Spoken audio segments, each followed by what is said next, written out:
uwager.lv, sportsbook, and casino. Sign up today at uwager.lv, the premier online sportsbook, taking wagers since 1998. The most player-friendly lines, weekly juice specials, and a true dime line in MLB. Unique casino platforms with thousands of games. Play poker, high stakes, low stakes, or tournament play. uwager.lv, what we offer. Free same-day payouts. Customer service and wagering support, 24/7, year-round. Free monthly rebates on your action and daily casino rebates. Contests, free bets, best bonuses, and giveaways. Generous referral program. Get an 80% free play bonus on your first deposit, up to $1,000. Sign up today, and use promo code SPORTSWEB. Remember, you can't win if you don't play.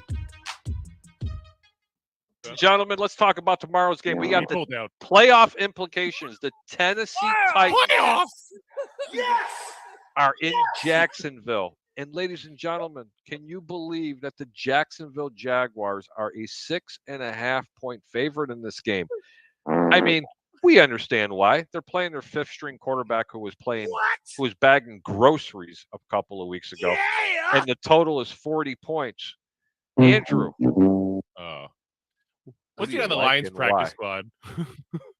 What do you think, Andrew? Yeah, I definitely think that the Jaguars are the overwhelming favorite just because of what you mentioned there, the quarterback situation. You got a guy that was literally on the practice squad for the Lions a couple weeks ago, now starting in the most important game of the Titans season. And that's not who you want behind center, obviously, but they got no other choice. Jacksonville's been really they've been wild the last couple of weeks here. They've been really taking a different image to the team overall. And as a Giant fan, I'm just glad we paid them early this season, not later in the season. So I got Jacksonville to win this, cover the spread. And I do think it's going to be a pretty decent scoring game for them as well, because I think, to be honest, the Titans are just going to be just trampled over. Cool. Peter? Yeah, no, I agree. I mean, Trevor Lawrence threw for 4 touchdowns earlier on in the season. I expect the same here with this Titans defense. It's very inconsistent. Titans team overall is inconsistent, and they've definitely been hurt by injuries. How about this story, guys? In 2022, the Jacksonville Jaguars go from the worst team, one of the worst teams in the league, to a playoff team.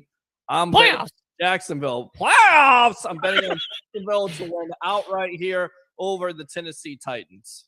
It's almost like Urban Meyer was a bad coach. Oh, you think? Oh, no, it's almost like that. You think? And I'll tell you what I like. Urban Meyer. Here's what Urban Meyer stands for. There you go.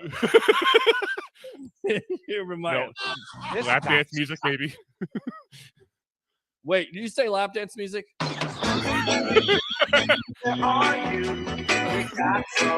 Peter wants some Daphne on him. Daphne to the stage, please. Daphne to the stage. Anyway, I'm getting ready to mute both their microphones. This guy sucks. Tennessee's at Jacksonville. Jacksonville 6.5-point favorites in this game. Now listen. I can't even finish my thought.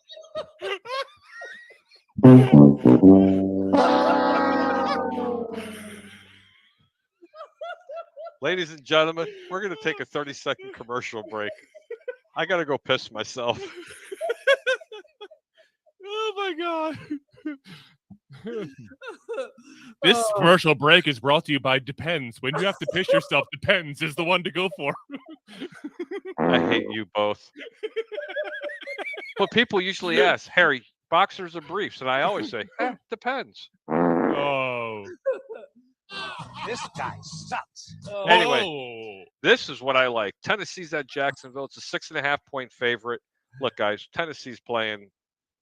They're not really playing the greatest football. But these two teams generally play very, very tight.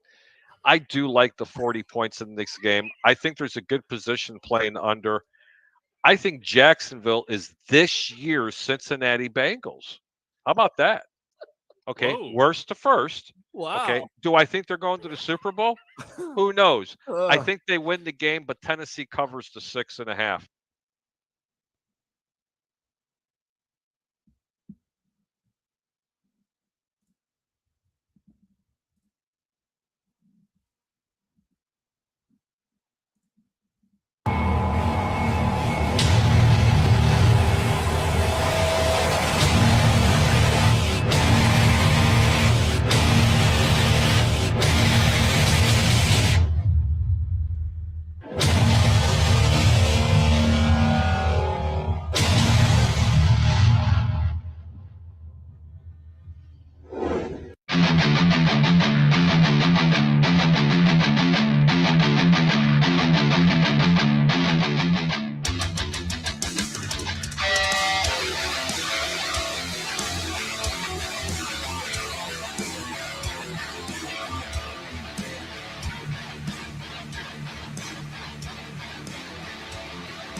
What's going on, guys? Welcome back to another edition of the evolution of Sports Talk Television here live on I Love St. Pete, the Hub, and Amped Up Sports.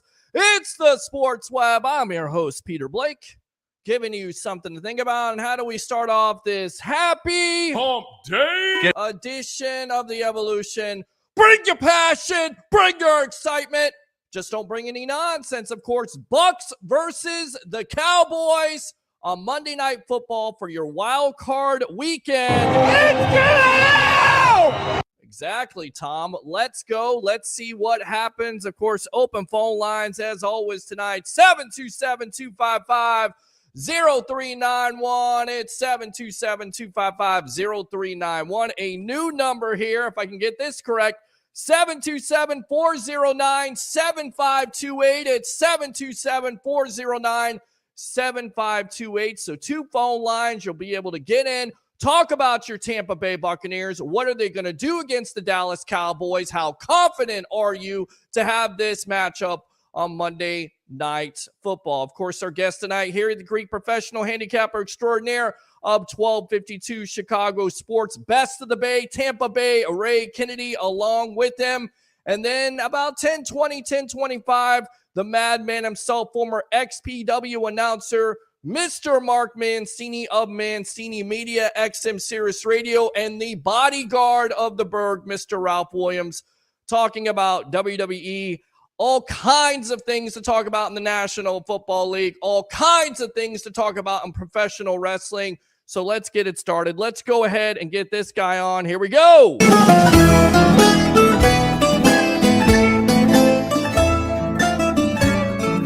Professional handicapper extraordinaire on 1252 Chicago Sports, Mr. Harry the Greek. Welcome to the evolution. How you doing tonight, my friend? Hey, buddy. How are you? Doing great, buddy. I see Not too fair. I like the hair sticking up. There you go. You gotta love the hair sticking up there. And I tell you what, let's go out to Mr. Tampa Bay Ray Kennedy, Best of the Bay guys. Of course, all eyes will be on Monday night here locally with your Tampa Bay Buccaneers taking on the Dallas Cowboys. And let's just get this out of the way. Tom Brady is undefeated versus the Cowboys, 7-0 lifetime. And the Cowboys haven't won a road playoff game since Troy Aikman, the starting quarterback, in 1992. How's that line looking, Harry? Welcome to the Sports Web. Well, the line's actually increased a little bit. You know, it was Dallas 3.5 points, but now Dallas is minus 2.5. And quite frankly, you want it to stay at Dallas minus 2.5 because Ray Kennedy, we've been friends for years, and I have been preaching to you. What happens when the road favorite is 2.5-point favorites? Well, by default, the 80% rule kicks in.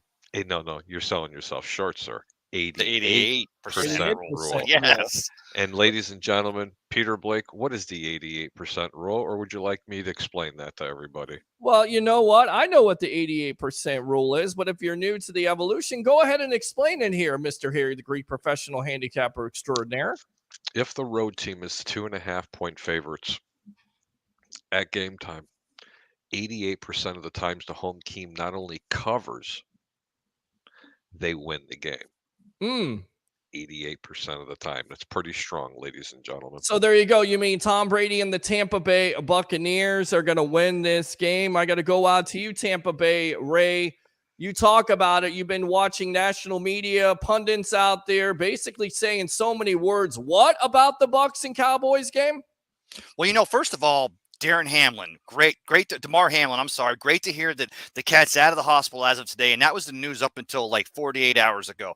But then I'm watching Get Up, I'm watching Zubin and whatever, ZMD or whatever the show is with Keyshawn Johnson on in the morning. I'm watching Marcus Spears, and all I'm hearing is that this is Dallas's game to lose. And Tom Brady 7-0 versus these Dallas Cowboys. Now, don't forget, the Buccaneers are 0-2 versus the Cowboys all time. 46 years of existence, 47. They're 0-2 versus these Dallas Cowboys back in 1981 and 1982. In 81, they put a waxing on our asses by a score of 37-3. And then the next year, we actually made it a little bit easier with 31-17. So we saw Tom Brady in 2021. He's never been beaten on Thursday nights. We lost in Chicago. He's never lost when Giselle's broken him off a piece on a Saturday night. We lost a Monday night game to the Giants almost. I don't want to hear about Tom Brady being 7-0 versus these Cowboys. What I want to hear is the fact that this Buccaneers defense shut this Cowboys team down in week 1 at their house by the score of 19-3. They didn't get off whatsoever, and we need to have that defense show up this week to keep Dak and the boys in check. I like the fact that they're 7-0 against them, and I want to keep pushing that narrative totally the other way around, because the more it keeps getting talked about, you remember, you never bet against streaks, number one. And, I understand exactly what you're talking about, Ray, but don't you think that's sitting in the back of their mind? Wow, we're 0-7 against Tom Brady. Well, it's got to be, and it's got to be a motivational tactic, but you look at it, and it always starts with quarterback when it comes down to the Cowboys or the Bucs. We always talk about, the quarterback, and Dak Prescott, 7 straight games now, guys. He has an interception. You look at his numbers, 14 for 37 versus the Washington Commanders with something on the line, because Dallas still had an opportunity to not only win the NFC East, but also have an opportunity to win the number 1 seed. 14 for 37, 128, 1 touchdown, 1 interception. Dak Prescott is right up there with one of your favorite quarterbacks in Davis Mills when it comes to interceptions. The problem with that is, with his 15 this year, is he missed 5 games. So Dak Prescott, is this a guy where, if you're the Bucs at the end of the day, you shut down the running game, you put the onus, you force Dak Prescott to beat you, and you feel comfortable with that matchup, Harry the Greek? Well, anytime you take a team that's as a high-powered offense as the Dallas Cowboys, if you can make them one-dimensional, that's half the battle's already won. Look, man, if you can force them into ill-advised turnovers, and they've won a couple of games where they've turned the ball over more than their opponents and they've still won the game. But then again, they weren't playing defenses that are as solid as this particular team, only 2 years removed from the Super Bowl. With that being said, if you can make them a one-dimensional team, whether it's forcing them to run the football because the passing game's not getting there, or you're stuffing the run and you're forcing them to pass the ball, I think if you can get them to be completely off balance, you can win this game. The question is if they can do that. Ray, what do you think? Can they do that? Because I'll throw another statistic, because I'm all about dropping numbers and educating people here on the sports web. When the Bucs have Akeem Hicks and Vita Vea, they are actually 6-1, and they're holding teams to rushing 89 yards a game. When they don't have Vea and Akeem Hicks at the same time, they're 2-8. They're giving up 120 yards. Last week, the Cowboys couldn't even get over 70 yards of rushing. So is this a matchup you like with this Tampa Bay Buccaneer team coming in on Monday night? Yeah, and I let's go back to 2020 Super Bowl 55. Let's go. Well, the Chiefs came in here and we're like, how are the Bucs going to shut down Patrick Mahomes and that Andy Reid high-powered offense? Now, Dak Prescott, if there's one thing that cat's been good at in 2022, he's number 1 in the league in completion percentage and yards when he's over blitzed or when he's blitzed greatly. So he definitely can pick up Schultz. He can find his running backs. He can find his receivers. CeeDee Lamb can cut off the pattern short. So you don't want to just all-out blitz him, which A lot of people realize that's Todd Bowles' defensive scheme. I think Todd Bowles switches it up this game, and just like in week 1, they rely heavily on Devin White to have a good game, and Devin had a great game in week 1. I think he had a fumble recover and possibly an interception. I'm not 100% sure on that, but don't sell out the blitz the entire time. Let Akeem and Vita Vea tie up the middle. Let Joe Tryon Shoyanka and let your other defensive linemen, linebackers control that run, but don't sell out the blitz and let Dak get off easy. Make him put him under pressure, because here's the thing. He doesn't read defenses like Aaron Rodgers. He doesn't read defenses like a lot of quarterbacks. If one thing Dak has not gotten great at over the years, he's a good quarterback, 4th round pick out of Mississippi State. He's a good kid, but he doesn't know how to read defenses like some of these veteran quarterbacks. Make him read your defenses, and our secondary is playing good right now. Make him play honest. Keep everything in front of you, just like Uncle Monty used to say, bend but don't break, and the Buccaneers will have great success here on Monday night here against the Dallas Cowboys. Great theory, Ray. Great theory, but there's one problem. Todd Bowles can't help himself, man. He's got a blitz. Well, that's just the way he is, man. That's what the Bucs defense does. 30% of the time, they're 7th coming in the National Football League with 45 sacks. Of course, Dak against the blitz is 93.4. Quarterback rating, 6 touchdowns and 3 interceptions. On the other hand, if the Cowboys try to blitz, which they didn't do in the first matchup, in fact, they played a lot of Tampa 2 and zone, he's 102.5. Not the radio station, but we like that radio station too. 102.5. Yes, the bone. Get this, guys. 8 touchdowns and 0 interceptions for Brady against the blitz. So for me, and it goes back to the first matchup where the Bucs clearly dominated it. I get it. They're different teams, but the Bucs got after Dak for 4 sacks. Is that the key to the game at the end of the day? Always get pressure on Dak Prescott, Harry, and force him to do things he doesn't want to do. Force him to throw another interception in 8 straight games. Well, it just goes back. You're just looking for the same answer, but just in a different question, Peter. It's about keeping. Are you going to be able to keep them off balance? If you can stop the run, that's going to force them to pass. If you can stop the pass, it's going to force them to run. Just keep them off balance. The $1 million question is this, guys. If Tampa has any chance in this game of beating them, are they going to be able to stop Dallas's blitzes? Because in the first game, they couldn't do it. The question isn't, will Tampa Bay be able to contain Dallas? The question is, can Dallas stop Tampa Bay? Or can Tampa Bay have any success against that vaunted defense? Yeah, absolutely. Go ahead. One of the differences this time is, let's go back to week 1. We go out there to Dallas, and one of the things that scared me about him is that Quinn had that defense ready to go. It was going to be Legion of Boom 2.0, and Dak was healthy, and CeeDee Lamb, and what were they going to do? We didn't have Chris Godwin back. Chris Godwin wasn't even back yet. We did not have Julio Jones here. Julio Jones, whose schoolyard? Not by his schoolyard. He wasn't even here for 5 minutes, and Tom was gone for 11 days in camp. And now you got a Russell Gage healthy, and you've also got a Mike Evans who gets that 9th 1,000-yard season. So, I mean, we can sit here and prognosticate what's going to go good or bad for this team on Monday night. But one of the big differences for the Buccaneers is Tom's going to have his entire and full complement of wide receivers and an offensive line that's getting healthy, possibly a Ryan Jensen even in there. So the Buccaneers have a lot of things going for them here at Raymond James on Monday night. We'll get back to that in a moment. Let's go ahead and lead off the call lines here. Let's go out to Travis Faley of Rocket Sports and Entertainment, my Around the NFL correspondent here on the Sports Web. You're on with yours truly, along with, of course, Harry the Greek, professional handicapper extraordinaire at 1252 Chicago Sports, and best of the Bay, Tampa Bay Ray Kennedy. Welcome. Hey, thanks, guys, for taking my call. Just want to make this real quick because I got to get back to the 5th greatest spectator sport on the planet. Tennis. Cornhole. also known as the Challenge, ladies and gentlemen. That's good enough to suck right there. You know it. Go ahead. Okay. You guys are going to be looking out for Aquarius Hilton this weekend. I think he can play a huge role, also known as T.Y. Hilton. And I think 3rd down situation, that's the guy you got to mark. And if you guys can keep them from getting their first downs with T.Y. Hilton, which was a huge in-season acquisition, in my opinion, even better than Odell Beckham at this point for what you need him to be, could be a very, very key point for this particular game. And obviously Gallup too. So, we talked about it the other day. Yeah. The Cowboys go as Dak goes. if Dak doesn't turn the ball over and plays fairly well, the Cowboys have a good shot, but you also going up against the GOAT. It's pretty obvious. So I don't know. I'm really looking forward to the game, guys, and the energy at Raymond James on Monday night. It's going to be electric out there. It is going to be electric out there. And of course, hopefully there's not a lot of Dallas Cowboy fans, and if Bucs fans out there have tickets, please don't sell them to Dallas 30,000 Cowboy fans. Yeah, just don't. 25 to 30,000 Dallas fans in that stadium on Monday night. It always happens, guys. Dallas fans travel. They'll do it all the time.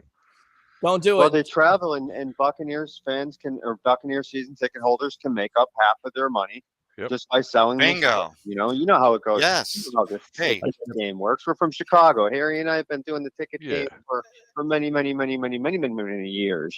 Hey, Travis, and I'll tell you this, going back to 79, 80, 81, going to Bucs games at the old Big Sombrero, Tampa Stadium. And I love Chicago because when they came in, if I didn't have tickets to that game, which, by the way, usually I did because for some reason my family didn't want to go, so I got to go see Walter Payton. I got to go see, the Chicago Bears of the early 80s. But, the fact of the matter is that when Chicago came in or Green Bay traveled in, and Minnesota never traveled well in Detroit, and in later stages we get in the South and it's the Hoodats and the Saints and stuff. Hey, we're a tourist destination. We derive most of our funds from an income tax-free state and tourism dollars. So come and have a good time. But Buccaneer fans are going to be loud as hell on Monday night. So there's going to be some Dallas Cowboys fans there. But let's be honest, guys, the way to make them Cowboys fans shut up is just to get out there and scoreboard on them, control the game, and play Buccaneer football. You do that, Cowboy fans will be sitting on their hands by halftime, and they'll be in a parking lot asking for handouts after the game. Well, I think what's going to happen with Tony Pollard with Zeke too, guys. There's the Pollard key. is healthy and they can do. What was that, Harry? I'm sorry. I said that's the key. Everybody's wondering this team's only going to go as far as Dak Prescott's going to take him. See, I don't agree. I think this team is going to go as far as those two running backs bring them, because if they can get control of that line of scrimmage, it's going to be a long day.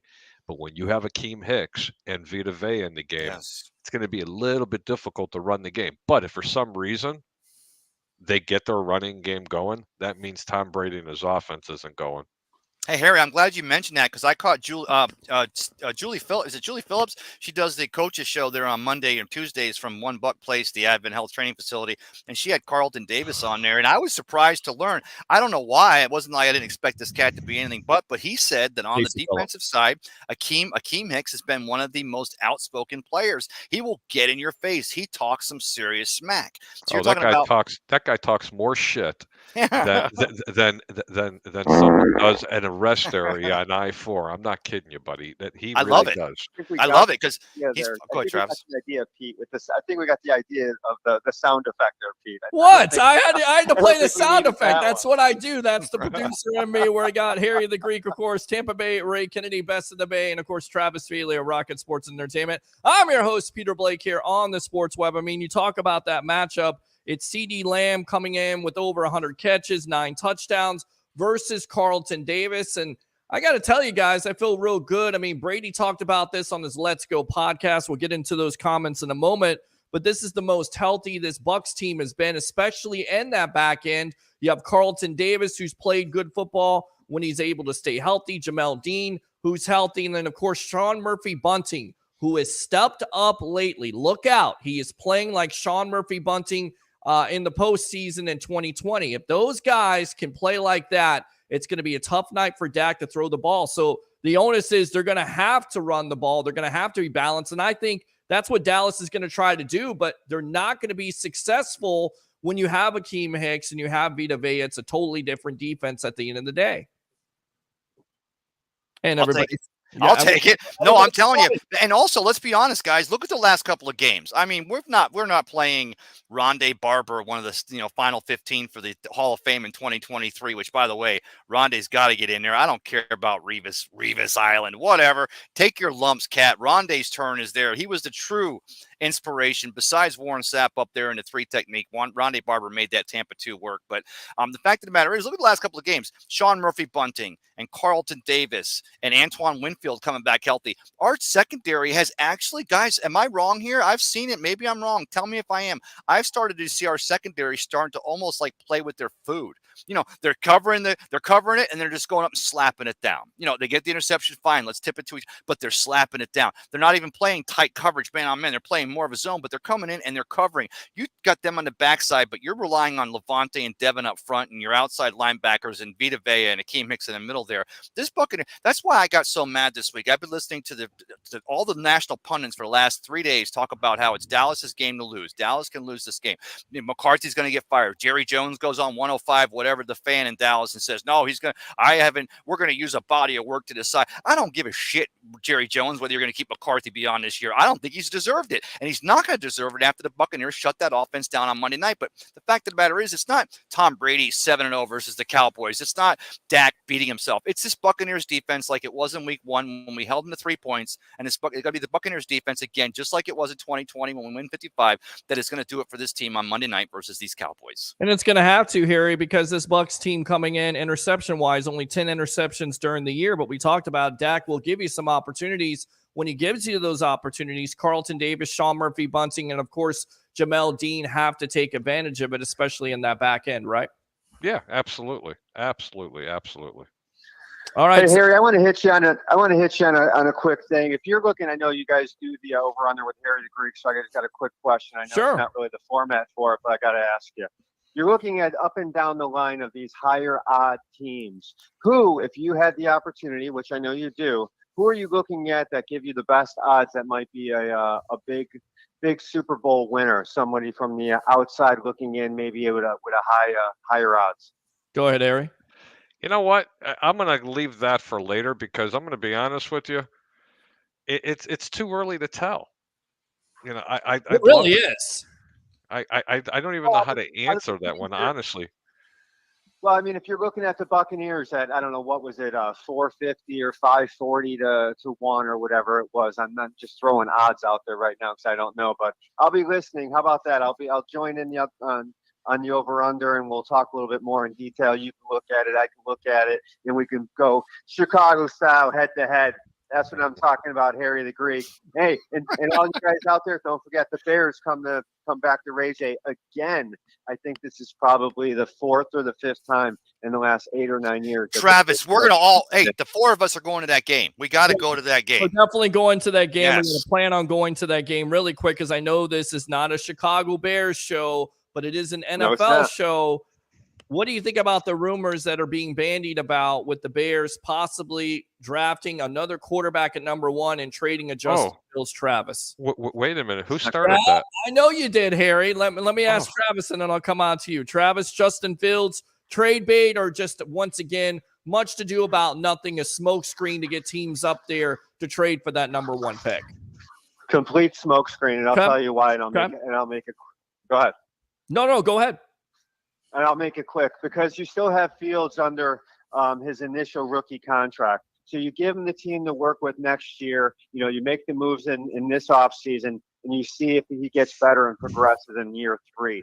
In year 4, you still have that rookie contract, but you have to make a decision on the 5th-year option coming around the corner. So if he's not progressing in year 3 and year 4, then you pull the plug. And by that time, you should have good enough pieces around you where you can plug and play either a veteran or you look to draft another quarterback either in the later rounds this year or in the earlier rounds next year.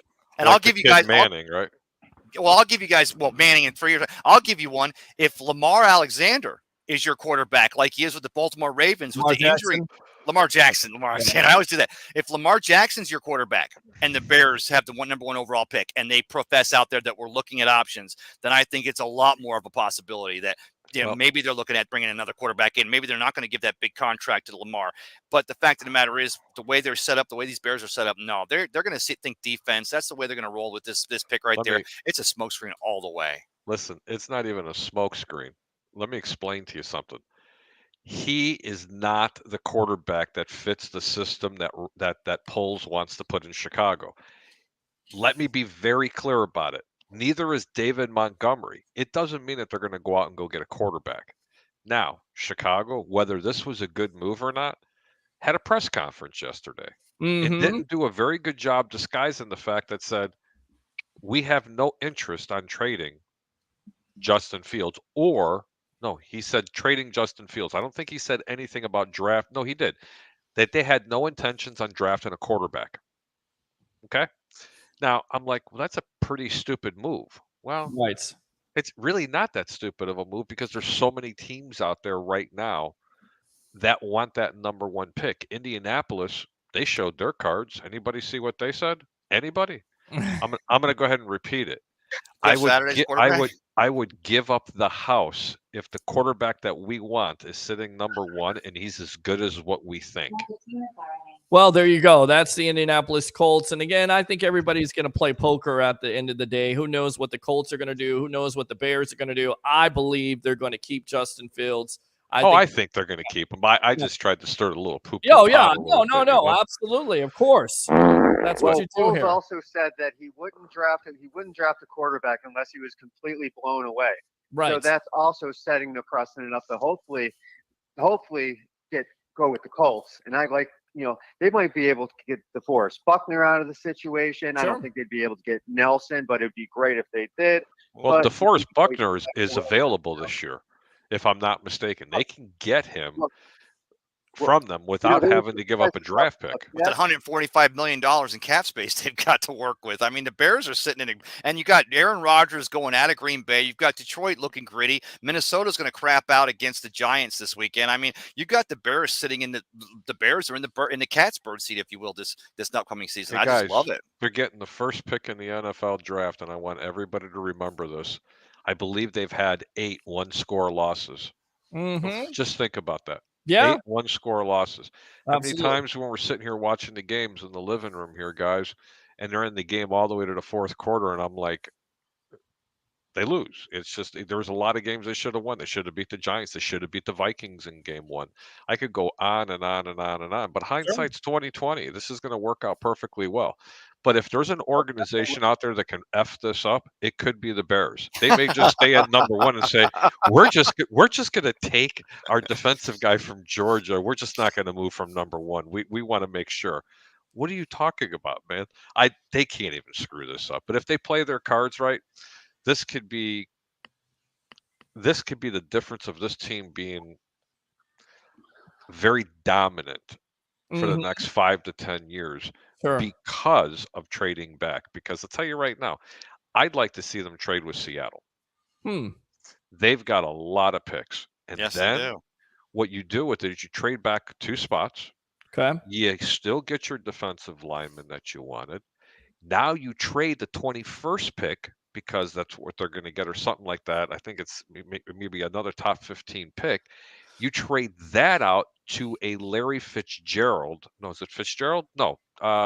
DeAndre Hopkins, is that his name? Yeah, Yes, from DeAndre Arizona. Hopkins. Yes. You go out and you give them a number 1 for a player that it's basically like drafting him. Although he's 30 years old, this automatically gives him a bona fide number 1. So, Harry, what I'm hearing you say is that you definitely want to see Seattle suffer this weekend. You do not want them to have success. You want Seattle to be looking for the quarterback of the future, Geno Smith not being a guy. Where I'll tell you, Bucs fans are actually rooting for the Seattle Seahawks to beat those 49ers this weekend. I know it's a tall ask, and we're also asking for the Giants to beat the Minnesota Vikings, which really isn't as tall of an ask. The Vikings actually won. Well, the Giants got out of there, lost by 3 earlier this season, and they totally feel they could have won that game. But what I'm pointing out here is if the Niners lost to the Seahawks and the Giants did beat the Vikings, then the Buccaneers, after they beat the Cowboys this Monday night, the Buccaneers will host another playoff game come playoff weekend, come divisional playoff weekend. That would put the playoffs. That would put the Buccaneers square in another home game, and I think Bucs fans would like that one 7 days a week and twice on Monday night. You know what? And let's come back to reality here. And I woke up, okay. Let's. But there is a lot of money being bet on Seattle right now because San Francisco started the week at 11.5-point favorites, and that line's down to 9.5. Look, I don't care if Seattle won their next 2 games. Okay, they're not keeping Geno Smith as their starting quarterback. They know he's not the future. Right. That's why the trade with the Bears looks good. They know he's not the future. Shall see about that and what they do. You may be right. Also, they may devote everything to Geno Smith. They may sign him to an extension. Who knows at the end of the day? Travis, anything else, my friend? Well, I know you guys brought up Lamar Jackson a few minutes ago. They could franchise Lamar Alexander. Anywhere. He's not even playing this weekend. He's not playing this. He's not. Yeah, Hundley. Right? And honestly, who knows what his knee injury is, and who knows if he even wants to play because he has no contract. He's his own agent, and he's looking out for himself. I understand it. I get it. And I'm kind of wondering if Baltimore's ready to move on with the signing of Roquan Smith, which is, guys, kind of a smack in the face to Jackson, who's been there for the last, 3-4 years. He's in the same draft class as Roquan Smith, and yet Smith is getting $100 million. Yeah, but why is that a smack, man? Roquan talking Smith about hasn't the team, missed a game. But we're talking about the team that won a Super Bowl with Trent Dilfer at quarterback, but Ray Lewis at linebacker. So, I mean, it literally fits the same exact because you take care of the players that have been there. That's the reason why it's a smack in the face. You take care of a guy that's been there that deserves the contract extension. You're giving a guy that's, you just traded for. I get it. He's been tremendous ever since he's come in. Performance has its privileges, Pete. Well, they kind of, I think that's what she said. Well, and I think they kind of. Well, that's what my work said. Yeah, exactly. Well, I'm going to end it with this, guys. Look what's going on in Arizona with Kyler Murray. Yep. And you know that Lamar Jackson is better than Kyler Murray. We've seen it on the field. But, you also got to look at Jackson and it worked out for Roquan Smith. Yes, it did. They gave him $20 million for the 5 years that he wanted for the Bears. And I still with 65 million guaranteed or something like that, I still think it was a good deal to get for what the Bears did, but that's a whole nother story. But Lamar Jackson is sort of being a dumbass, guys. Get an agent, get the deal done. He would have had the deal done 6 months ago. Yeah. He doesn't want to spend the extra coin. Well, but to his point, no, it's not about that. It's about the fact that Deshaun Watson got a ridiculous contract and he wants to live up to that. And of course, I don't think there's a lot of NFL owners who want to do that. And the Ravens have basically told him, hey, we'll give you this. He's looking for more. He has the opportunity to look for more. They can either franchise him or trade him at the end of the day. This is called business. I mean, and it's also they get him at number 32. Lamar Jackson. They get him at number. Here's the problem with that. And everybody wants to say, well, Deshaun Watson is better than Lamar Jackson. Really? Because Jackson has been the MVP of the league. He's led his team to the playoffs consecutive times. I get it. He doesn't have that success in the playoffs. He's done more than Watson, and yet Watson is getting paid more than Jackson. Make it make sense. Hey, I'm not trying to lie to you. I would take Watson over Jackson, and that's just because that cat going back to college and the way he played at Clemson. I mean, he can read defenses, and I'm not saying Jackson can't. Jackson is a phenomenal. You would take Watson over Jackson with all. If we're talking, take away the massages and all the accusations. That has to factor into it. No, it does. But you said he's better than he is. No, you said he's better. What I'm saying is, talent-wise, Lamar Jackson is not as good. Lamar Jackson, Lamar Jackson is a more physically gifted football player, but Watson is a better all-around quarterback with also the running and passing gifts. Well, here's a guy who's missed 2 years. I'll take the latter over the former all day long. That's what she said. Okay. Before the massage. Enough of you at this point. All right, Lamar. All right, so Lamar Alexander there, a.k.a. Tampa Bay Ray Kennedy. Thanks a lot for the time, Travis Faley of Rocket Sports and Entertainment. You guys are the best. Thanks again. All right, man. Appreciate you. Good Travis. Tell you what, we're going to go out to Andrew Davis here of Two Giant Goopballs. We'll get out to him in a moment. Let's read these comments. Let's go out to Roger says first. All right, we'll acknowledge me. Troy Palamayu says, dang it. This guy sucks. Let's go out to Roger Shoe. Tribal Troll here to ban you all. Acknowledge me. We shall. Acknowledge me. Bill says, sorry, guys. I think we're done on Monday nights. Some Bucs fans not necessarily so confident. Is that because of the 8-9 record, Harry? Is it because of the way they play throughout the year? Do you sense that with Bucs fans, that they're not as confident, that they're not as pumped up as usual for a playoff appearance? It shouldn't be. This team, these fans should not be that pumped up. You shouldn't be going, oh my God, everything's so rosy. You're 8-9. You sucked the entire year, and you won in a very weak division. But the records have been reset to 0-0. That's it. Okay. Yeah. So you could be optimistic, but I would say cautiously optimistic. I would just say this, and I probably right. the most overly used thing when it's talking about the Tampa Bay Buccaneers. You got the greatest of all time in Tom Brady, who is a different animal, a different cat when it comes to playoff postseason time. So we'll see if that can pay off here. He's got the most experience. I get it. This offense has struggled. I get it. The defense has had their fair share of struggles. But as Tom Brady said the other night, and we're going to get out to these comments in a moment, he believes they're definitely healthier than they've been all year long. And I think that's a good thing. You look at the situation last year when you had no Tristan Wirfs, you had no Antonio Brown, you had no Chris Godwin. I think you're doing better at this juncture this year. Bucs are one and done, baby, and here's what you get for that. That's good enough to suck right there. That's Tom Brady telling you suck. Adam Cole has returned to AEW. Adam Cole, baby. All right, Bill says, Bucs really haven't shown that they can play a complete game. Agree with that, although the last 2 weeks, not the second half versus the Atlanta Falcons, but the game against the Carolina Panthers where Brady throws for over 400 yards. You beat them for the division title, of course. And then the first half versus the Falcons, we've seen it. I get it. It's inconsistent, but it can happen. So I agree with you on that, Bill. Christopher Cole says, hey, everyone, it's playoff time. Let's go out to Troy Polamalu. Bucs suck, and this is what you get for that. This guy sucks. Roger Shue says America's team's going to beat that ass. This guy sucks. It turns out the Bears were listening to me all along. They're going to give him the boot and draft a real quarterback. Shut up! Roger Shue says, Troy, no Fields talk for you or you go bye-bye. Acknowledge me. Bill says, Troy, I know you're a closet Bucs fan, so stop pretending. I actually like that comment. Yes! Yes! Let's It's a go out to closet Troy. Buck fan. Closet something. Yeah, from the Bay Area, I got tired of hoping for a win and eventually started enjoying every time they lost. Now I'm watching the crappy Bucs lose. Although, by the way, Troy, 2 years removed from a Super Bowl championship, just saying, or 3 years now. That's good enough to suck right there. Let's go out to Bill. Keys to winning, protect Brady, get pressure on Dak, and if we can do that, we'll be okay, but easier said than done.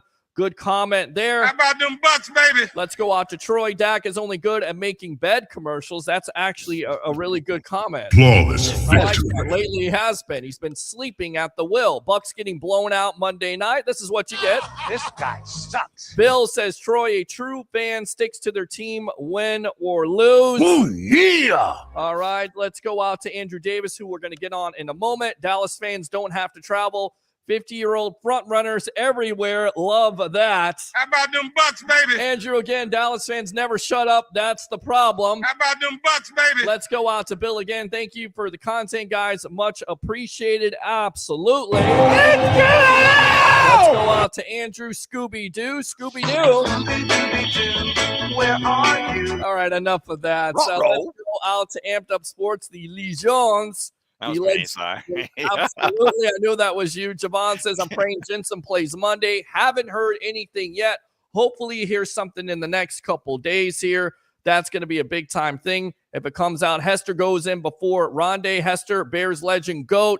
They may both go in. Troy says, I started that, bro. I've been saying trade Justina from the beginning. That's good enough to suck right there. Again, if you guys troll me, that's what you're going to get. You're going to get Tom Brady. That's good enough to suck right there. Troy, I'm warning you. Let's go out to Troy again. Big Mike wants the Bears to draft that 25-year-old quarterback from Georgia really quick, and then we'll get out to Andrew Davis. Harry, I know where you stand on this, but 65-7 over TCU. I mean, come on. FSU. Michigan, Ohio State, they could have made that more of a contest than TCU. How surprised and shocked were you the other night of that national championship game? Shocked? Yes. Really? Yes. 11 weeks ago, I said just crown Georgia the national champions. That's then, did. Then I thought it was a joke when they moved to number 3 at a point in the year and they had Tennessee until I was like, oh, they're playing Georgia this weekend and Tennessee's ranked what? That'll be bye-bye. And they were 13.5-point favorites when I gave that game out. I was very adamant. And I said, it's not enough points. I said, you could lay 30 if you want to in this game. I was wrong. I'm sorry. You could have laid 55. But Pete, don't forget, like 58. every year, it's the TCU, it's the Baylor, it's the Cinderella story, because guys and girls, at the end of the day, we all love a Cinderella story. So as far as the college football, whatever playoff committee and what they see these playoffs as they seeded these 4 teams, there's 100% TCU belonged there. And then, of course, TCU beats Michigan, and you're like, wow, they did belong there. Don't forget, Ohio State was a last-second field goal at the crack of midnight on New Year's Eve from beating this Georgia team. I mean, the fact of the matter is TCU probably were punching above their weight class, but that's what we've wanted all along. If you wanted it to be the way it was, you should have left it. You should have left the Rose Bowl from California on New Year's Day. You should have had the Cotton Bowl and the Peach Bowl. You should have kept it in the bowls. You want a playoff system, you're going to have Cinderella stories get up there. But then if that's the case, you're also going to run the risk of getting a TCU versus Georgia and a complete blowout. I said this when Alabama played the way they did in their bowl game. I said, wow, we got these 4 teams seeded for the playoffs, but doesn't it playoffs? Now we look back, Alabama would have given Georgia a better game, obviously, than TCU did on Sunday night or Monday night. Alabama, first off, all Ohio State did in that game is honestly, it just made Georgia wake up. And by the way, Roger, I never gave you TCU. You got to put the alcohol down, little brother. Hey, Roger, this is what you get. You get Tom Brady. That's good enough to suck right there. Really is. It's good enough. Roger left a message and it says, Greek told me to bet TCU. Thanks, Greek. I never told you to bet TCU. He's lying. He's a liar. This is Roger. Him and Troy are, they're brothers. They really are brothers, I think. Honestly. I could be, right? They're the same person. They may be. Where's my boy? Get my boy up in here. We will. Watson is another Winston. All right, Michael, thank you very much for the comment. I don't know about that, but the decision-making off the field, far worse than Jameis Winston. I'm sorry. Multiple allegations.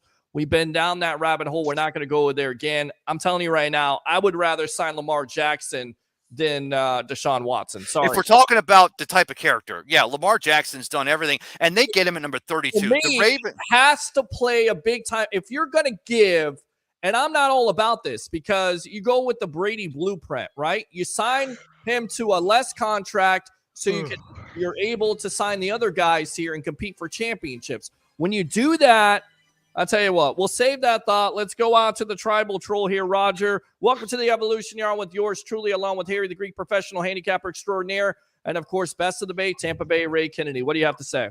Good evening, gentlemen. Harry, I'm just kidding around with your brother. You never told me that. I was just totally kidding. Yeah, I know, man. I know, little brother. This guy sucks. All right, go ahead. I know, buddy. So what do you think the Bears do with the first overall pick? Do we trade down or do we hang on? Oh, then you have to trade down, and I say you trade down. I say you trade down with either Indianapolis or Seattle. I personally think they trade with Seattle. They utilize it, get the player they want.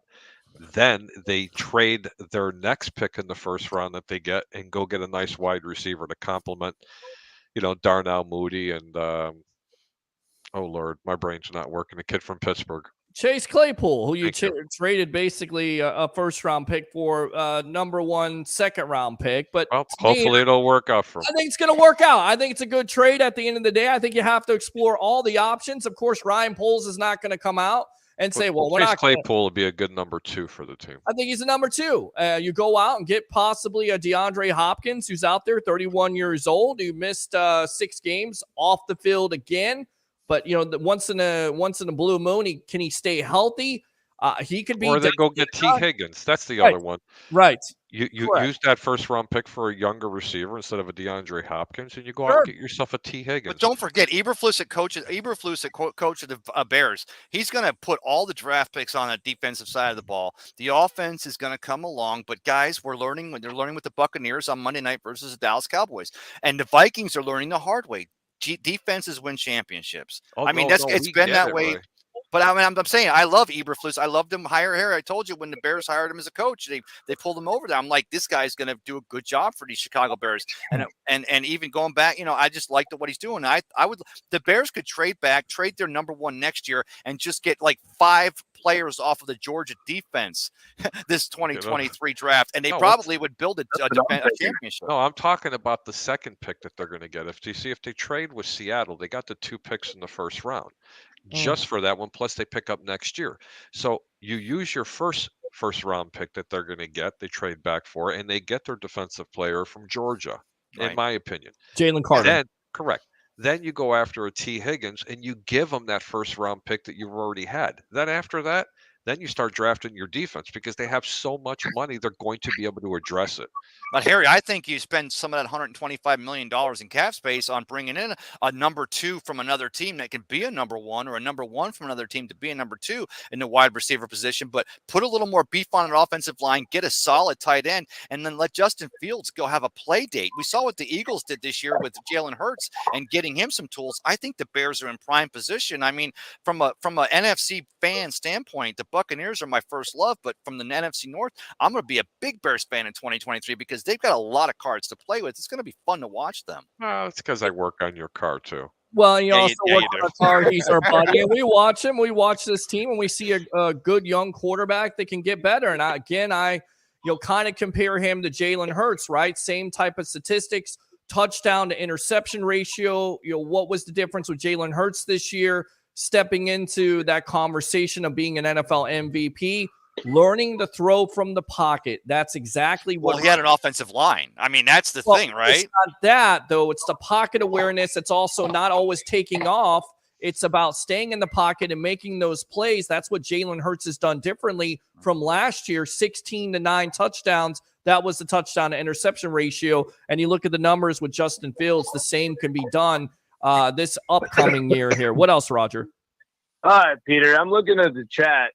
And I see Troy Polamalu, your favorite cousin, said, "Look at Roger sucking up to Harry. Sorry, brother." I'm not sucking up to Harry. All right. Well, I mean, you guys have a love affair. We are the same person. Harry, Ray, Peter. I'm challenging Troy. Call into the show once and Hey, Roger, did you say Ray's got? Did he say Ray's got a Harry Peter? What did he just say? Oh, geez. Yeah. This Exactly. guy sucks. I'm going off the suck. Seriously. All right, Roger. Thanks a lot for the comment. We're acknowledging you. Acknowledge me. I'm challenging you. All right. Call into the show. We've challenged Yes. him times, Grab and your sack and call the Sports Web. All right, man. Appreciate you. Use that second call if you like to. We got the wrestling You guys segment have coming an up. awesome night. I'll talk to you soon, brothers. All right. Appreciate Love it. you, Roger. Let's go out to Mr. Andrew Davis of Two Giant Goofballs. Got to get your thoughts. The Legends. First, the Legends. Here on the evolution of sports television. Yes. Go ahead and give me your thoughts here on Bucs versus the Cowboys on Monday night. Welcome. I gotta say this, as a Giant fan, we are just huge, rooting for you guys to win because everybody hates the Cowboys. I think it's pretty synonymous with just football fans as a whole, except for the ones that are Dallas Cowboy fans. But it's unfortunately a game I don't think you guys are going to win, but I'm really rooting for you guys in the end to win. I want to see one last bit of Brady magic before he retires. Well, Andrew, let me ask you this. Did you honestly I'm going to ask you this post facto. Did you think that the Washington Commanders would make the Dallas Cowboys their bitches last Sunday? And if that's the case, if you really saw that and you also see the Buccaneers struggling against the Cowboys for the second time, having already beat them in their place and held them to 3 points, did you see the Washington Commanders giving the Dallas Cowboys that much of a game? They were playing their starters. They wanted to win that game. And they were playing, their third best quarterback in Sam Howell, basically, a 5th-round rookie who's never played in the league yet. So, no one saw that, I think. That's pretty safe to say there. But, yeah, it was great to watch. As a Giants fan, I really enjoyed it, especially since my team wasn't playing that well last week since they had their third stringers in. I was enjoying watching that game. But, yeah, I mean, the Cowboys are not unbeatable. I don't want to make it seem like that. I'm just definitely one of those guys who thinks that the Bucs just snuck into the playoffs because of the division they're in, basically. But I mean, let's not forget Brady's undefeated against the Giants, against the Cowboys. He's also beaten the Cowboys once this season so far, and you guys still have a good defense. The big key is, can your offense put up enough points to win the game? And that's going to be the key there. Absolutely. I tell you what, let's go out to Brady's comments. He did the Let's Go podcast the other night on Monday night. We have 7 days to prepare. We kind of got a whole week. Of course, I'm sure everyone's a little bit day-to-day right now. I'm hoping we're pretty healthy. I believe we're going to be healthy as we've been all year, which is kind of exciting to get some guys back that haven't been in there and then see if we can go play our best football I even said after the game, it sucks being 8-9. You're playing against teams that have way better records, 12-5, whatever it is. But you know what? The only thing that matters is who wins that day. He says also, this is the best part about NFL football playoffs. He didn't say playoffs. It doesn't matter what you did 10 weeks ago. And I'm not saying you're going to win because you played terrible 10 weeks ago. I'm saying the person that wins and the team that wins is the one that prepares the best and ultimately executes the best for those 3 hours of that playoff game. Sometimes I feel like we've been the better team and lost. Sometimes we haven't been the better and won. I hate you. It doesn't matter. How did you perform on the stage in the biggest moment in the season? We'll see if we can get out there and get it done. That's good enough to suck right there. Your thoughts on these comments here, Tampa Bay Ray Kennedy, best of the bad. The only difference we have, and of course, Shaq Barrett's a big loss. Of course, Shaq being out for the year, having injured his knee earlier in the season. So you move Joe Tryon-Shoyinka over to the left side. You got Anthony Nelson, who's had 2 strip sacks the last 2 games. He's got 4.5 or 5.5 sacks, number 2 on the Buccaneers in 2022. So you got a defense. I think, Tom, as much as we like to say he's talking about Ryan getting into the center and moving Hainsey out, or Hainsey being in there having injured a hamstring, or aggravated a hamstring, if you will, last week against the Falcons. So yeah, as much as Tom's talking about a healthy team, again, I got to say, I want to see Tom get off. The Cowboys did not see Gage and Julio and Mike Evans, and Chris Godwin wasn't back from the MCL and ACL yet back in week 1 this season. So as much as we can make the argument for an offensive side of the ball being healthy, the fact of the matter is I think that the bread is buttered on both sides with the Buccaneers defense. And you got, again, Tryon-Shoyinka on the left side, Anthony Nelson on the right, but you got Levante and Devin back there, and you got Vita Vea and Akeem Hicks in there. That's going to be the key to this game on Monday night. Can this team make Dak Prescott hear ghosts? And if they do, the Buccaneers should be able to pull out that victory Monday night against those Cowboys. Yeah, let's come back here with for Harry the Greek. I mean, what do you think about these comments from Tom Brady saying, again, they're the most healthy they've ever been. It comes down to 3 hours of football. It does suck that you're 8-9. But at the end of the day, paraphrasing, you're 0-0, and it's a whole nother season, right? Yeah, I mean, they're 0-0. I mean, what do you expect them to say? Yeah, no, I agree. I mean, it's just, what do you expect the guy to say? Yeah. Other than the fact is, what I know what he's really trying to say, Jesus Christ, I really hope we have enough cohesiveness to go into the playoffs. That's what he wants to say, but he can't. Playoffs! Can I tell you what he's actually trying to say, Harry? Yes, go ahead, Ray. Because we've seen it, guys. Guys and girls, let's not hide the fact. A defensive-minded coach doesn't go for it on 4th and 1 when your defense is locking the Falcons down and then try to go for it on their side of the 50. A defensive-minded team doesn't go. The thing of the matter is, I think Tom Brady, when he says that this team is as healthy as it should be, I think what he's trying to actually say is that at the end of the day, we hope that there's one person, and that being Todd Bowles, calling the shots on Monday night and not making stupid calls because he's trying to satisfy an offensive-minded or the greatest of all time at quarterback, not trying to make overly defensive-minded calls because he's just a defensive-minded coach. Todd Bowles, you had a chance with the Jets. I think you got a bum deal because of the personnel decisions. I think you are a phenomenal coach, and you're definitely a man who derives respect from all of his men. I think you are the Buccaneers coach for the future. It's time for you on Monday night to make that call. When Tom Brady waves off Byron Leftwich and says, keep those 2 guys on it, I'm calling my own number, that's one thing. That's Tom making the call. But at the end of the day, if it's 4th down and 1 on your side of the 50 and your defense is locking down the Cowboys early in the game, punt that damn ball. Let Camardi, your team MVP for 2022, do his thing, and let that defense feed. Because again, for me, it all starts and finishes with the defense on Monday night. Let's go on to Andrew here. Your thoughts on these comments by Tom Brady? Yeah, I mean, it's kind of sounds like that, Ray. A minute ago, you're saying basically you're thinking that all of a sudden the team's going to change what they've done all year long. I mean, they are what they are. It's like we've seen enough games to know what they are. Todd Bowles isn't a strong-minded coach.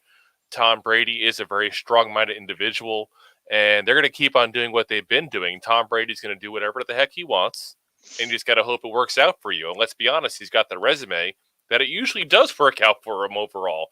So it's not necessarily the worst thing in the world, but you can't sit there and expect Todd Bowles to all of a sudden be like, take the reins of this team when he's had all year to do it and hasn't done it point blank.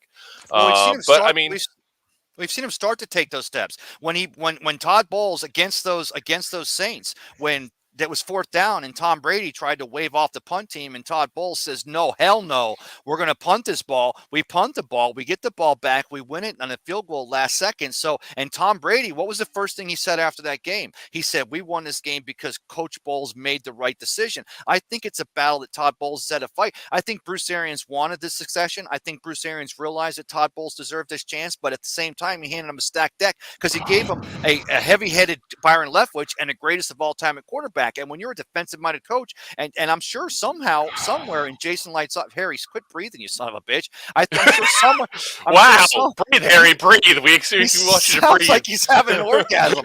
But I'll tell you what, Sorry, we got to get Harry out of here. Go ahead and promote feeling yourself. too good. Here, Go ahead, brother. I'm sorry. Go ahead, promote yourself, my friend.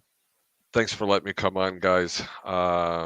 We'll see you this weekend on the over-under with Andrew Davis and the rest of the crew that's here. Yes, absolutely. We're gonna go through some of the games. You guys have a really good one. Thank you so much.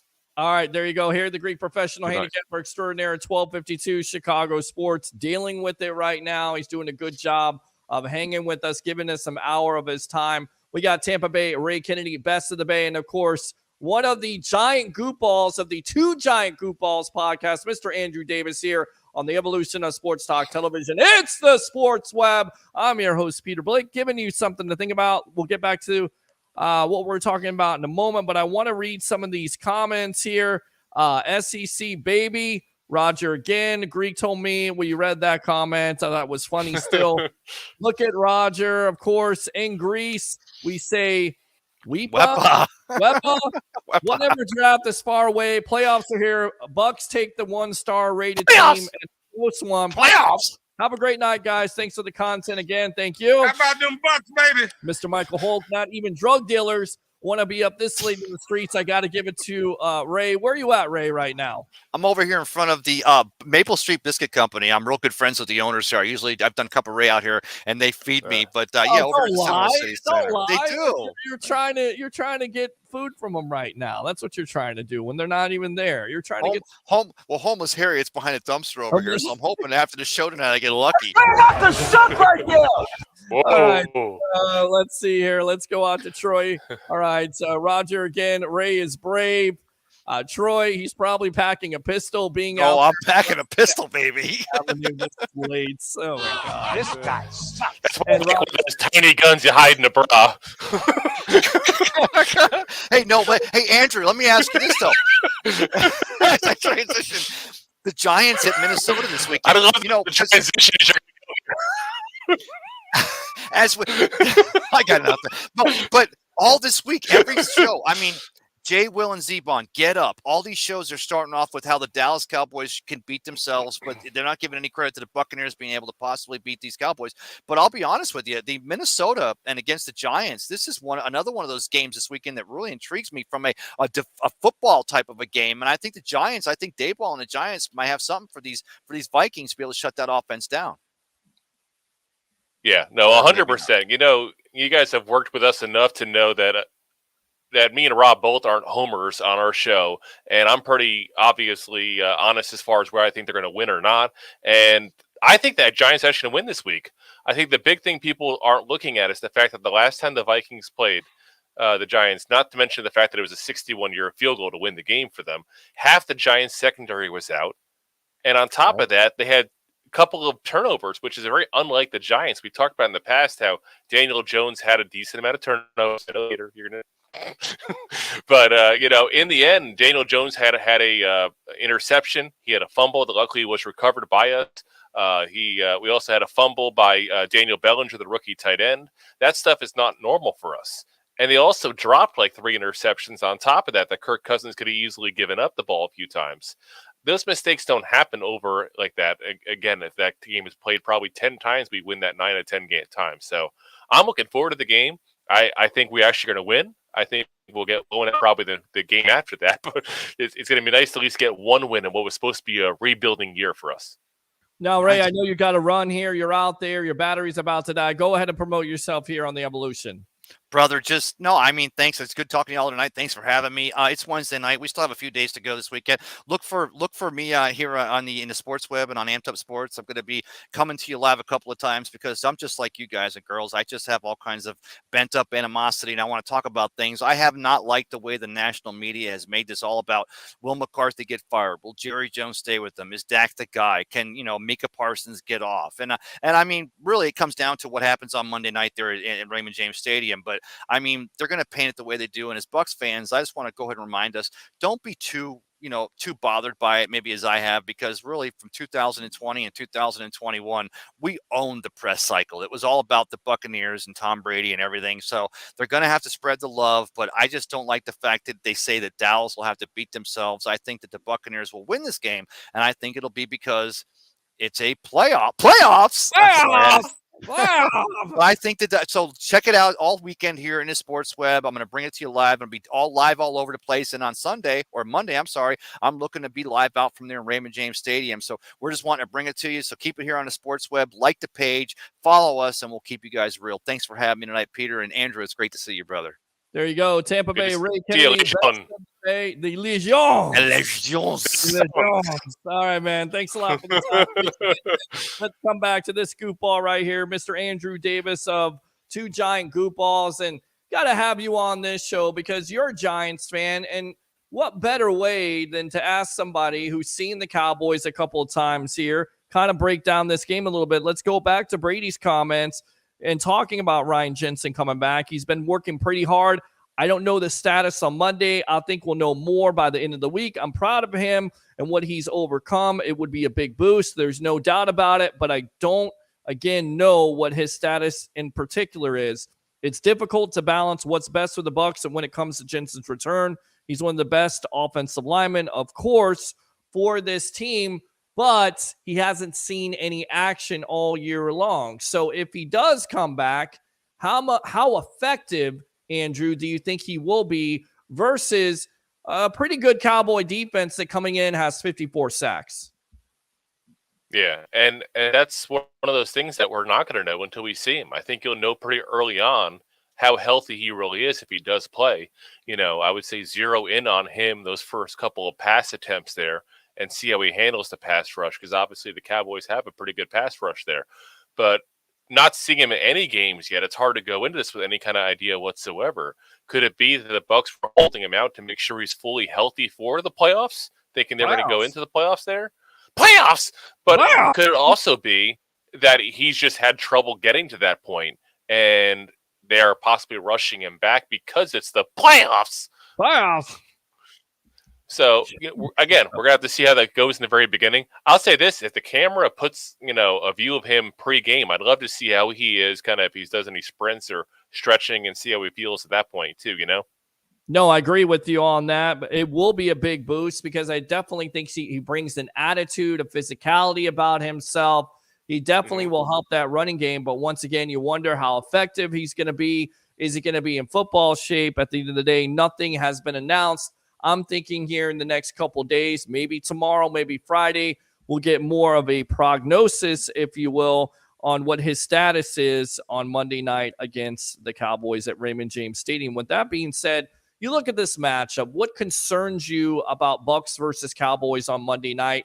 You're a Giants fan. You watched them lately. Dak, though, I can't believe I'm saying this, but an interception in 7 straight games. But what should concern a Bucs fan or the Bucs as a team against this Cowboy offense and defense? Yeah, the big thing is really on the offense for you guys. You got to really go ahead and try to control that pass rush as best you can, because I do think their secondary is overrated.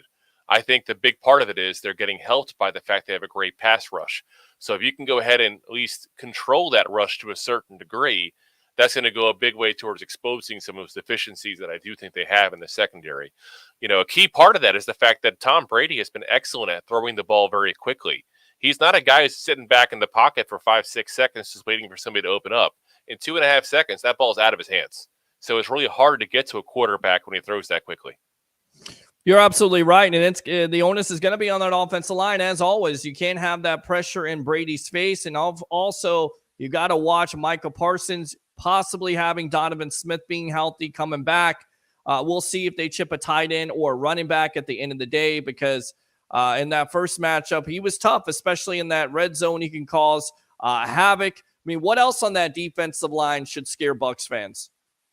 I mean, basically up and down the entire line. That's the thing. You don't get to where they were all season long by having one guy. It's not just Micah Parsons. Yeah. You know, basically there's not a player that's on that defensive line that can't get to the quarterback if that opportunity is there. And obviously that's also helped by the fact that they have such great players like Micah Parsons, to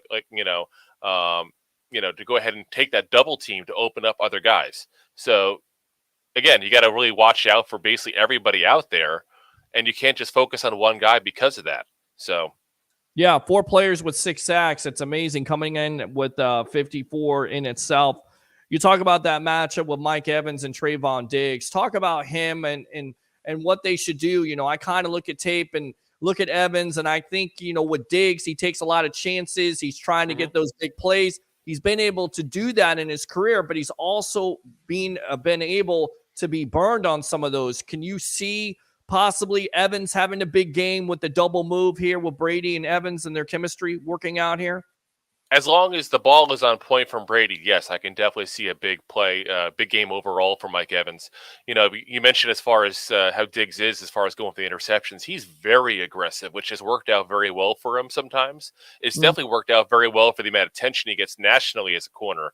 But it's also burned him a lot of times as well. You know, as a Giant fan, I go back to last year and think about the ever-injured Kadarius Toney, who's now with the Chiefs there. And he had like 180 yards in the Cowboys. Basically had half his receiving yards as a Giant in that one game. And that was on Diggs. And because Diggs was way too aggressive, he made that right second move at that point that Diggs thought he was going to stop and go for the ball. And instead, he'd pivot, and Diggs wasn't anywhere near him anymore because Diggs was going for the interception. So, you know, you have to go ahead and run a little more complicated routes to get him against him, use that aggressiveness against him. And I really think it's going to be a big key to do that. And I think you're going to see Mike Evans have a good game. Yeah, I agree with you on that. And of course, they've got Chris Godwin, who went over 100 receptions this year, 1,000 yards, most likely should be in the conversation for comeback player of the year. And also Julio Jones finally healthy. Hopefully Russell Gage is healthy. Besides Trayvon Diggs, do you think that this is a matchup where the Bucs can definitely win?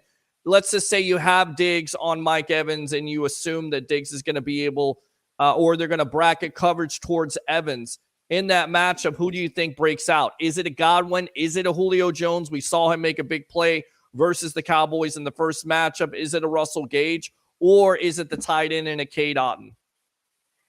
You know, I think it very well could be that Mike Evans is the guy, and it's almost like it is against the against the Panthers a couple weeks ago, where he is just that guy, and there's a lot of the offense back and forth with Brady, because I do think he's a much better player than Diggs is, and I think he has the ability, route running wise, to go ahead and make him make those mistakes. So I'm definitely going to stick with him being that guy. The one thing I'm kind of curious about, I haven't heard much on this week, and maybe you know a little more on this. Deron Bland, the other corner, besides Diggs, has been questionable. Do you know anything that's going on as far as his health? Because that obviously would be a big deal for you guys. I mean, that's a great question, and they kind of been trying to find a second corner there besides a Diggs, so I think that's where they could expose the matchup, but we'll definitely update that situation. I'm not sure about the injury situation with them. I'll definitely have to take a look at it. Now, there was a distraction. In fact, according to the Plano Police Department, they told TMZ that rookie linebacker Sam Williams, in regard to a car wreck last year, who was a driver, is now in touch with the authorities and actually has a warrant out for his arrest. Now, he's played a grand total of 17 snaps against the Bucs in season opener, but didn't register any statistic. Of course, for the year, he's played as a rookie out of Ole Miss, 4 sacks, 10 tackles for loss, and 9 quarterback kicks, playing in 15 games this season. So he's agreed to turn himself in. He's agreed to turn himself in. Can that be a distraction on Monday night? Should the Cowboys look at this player, knowing what the Cowboys are and how they really don't care about off-the-field stuff? But can this be a distraction to the Cowboy team and this Cowboy defense where, you know what, this is something you don't need, especially with the team looking for a win on the road who hasn't had one since '92? Yeah, and this is going to be a weird thing to say, but this is, I know, shocker, me saying something weird, but this is the one team that's made for distractions like this. This team just regularly drafts people left and right that have, issues with the police before they even enter the league. This is the team that goes ahead and signs guys, later on in their career that we know were troublemakers, like even going back to, a TO kind of guy. It's just, this is what the Cowboys do. They're so used to it. It's like, just another day for them at that point. So I don't see that being a distraction. I wish it would be. I'd be glad if it is. Don't get me wrong. I just don't see it as being one, though. Yeah, we'll see how that works out because that was in the news today, and I thought that was kind of interesting. But again, Mike McCarthy, a lot has been talked about. Jerry Jones comes on his radio show this week because everybody these days has a radio show and gives a vote of confidence. I think that's kind of the kiss of death. I mean, do the Cowboys basically have to essentially win this game? And if they don't, is there a possibility that you think Mike McCarthy could be fired before the game's over? I mean, before he hits the tarmac. I mean, because you haven't won.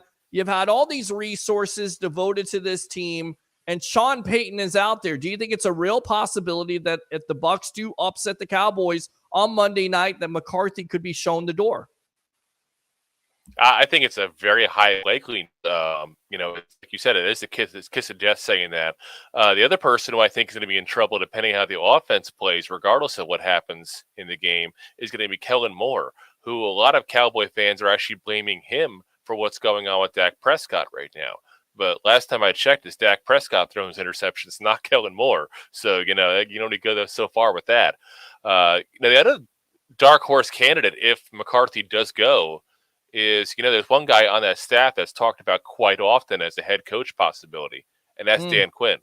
Do you really want to mess with that defense the way it is? I could see a situation, because it's just like the Cowboys. This is what they do. They sign, or pay extra money to coordinators that could later on be coaches, like kind of like they did with Jason Garrett when they signed him back when Wade Phillips was the head coach. Could they go, okay, you know what, McCarthy, you had your chance. Dan Quinn, you've done a great job with the defense. Let's move on up, make one of your guys new DC. We're going to go and get you a nice young, offensive coordinator from one of the, better offensive teams in the league. And let's see what we got here.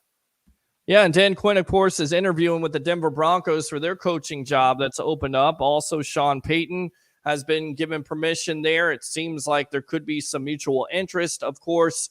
And Payton is interviewing with the Arizona Cardinals. In your opinion, if the Chargers lose this week, which is certainly a possibility to the Jacksonville Jaguars, could they fire Brandon Staley? I could see it very much, because look at the talent on that roster, and they've been so up and down this year. Some games they've looked really good, some games they've looked really bad, and that's a lack of stability in the franchise and the team overall, and that goes back to leadership. Sean Payton is one of those guys that if you get the chance to get somebody with a ring, you do it. You go ahead and get him. Now, the problem's going to be, though, is keep in mind he's still under contract technically with the Saints. So you're going to have to give up something to get him. But that shouldn't stop a team if you think you're a coach away from winning. I wouldn't even necessarily a Super Bowl, but being a team that's going to make a playoff run, which is basically what the Chargers are right now. We kind of talked about this earlier. We're on with Andrew Davis of Two Giant Goofballs podcast. It's the Sports Web. I'm your host, Peter Blake, giving you something to think about. We're going to get back to your Giants in a moment, but Roquan Smith signs a new contract, $100 million.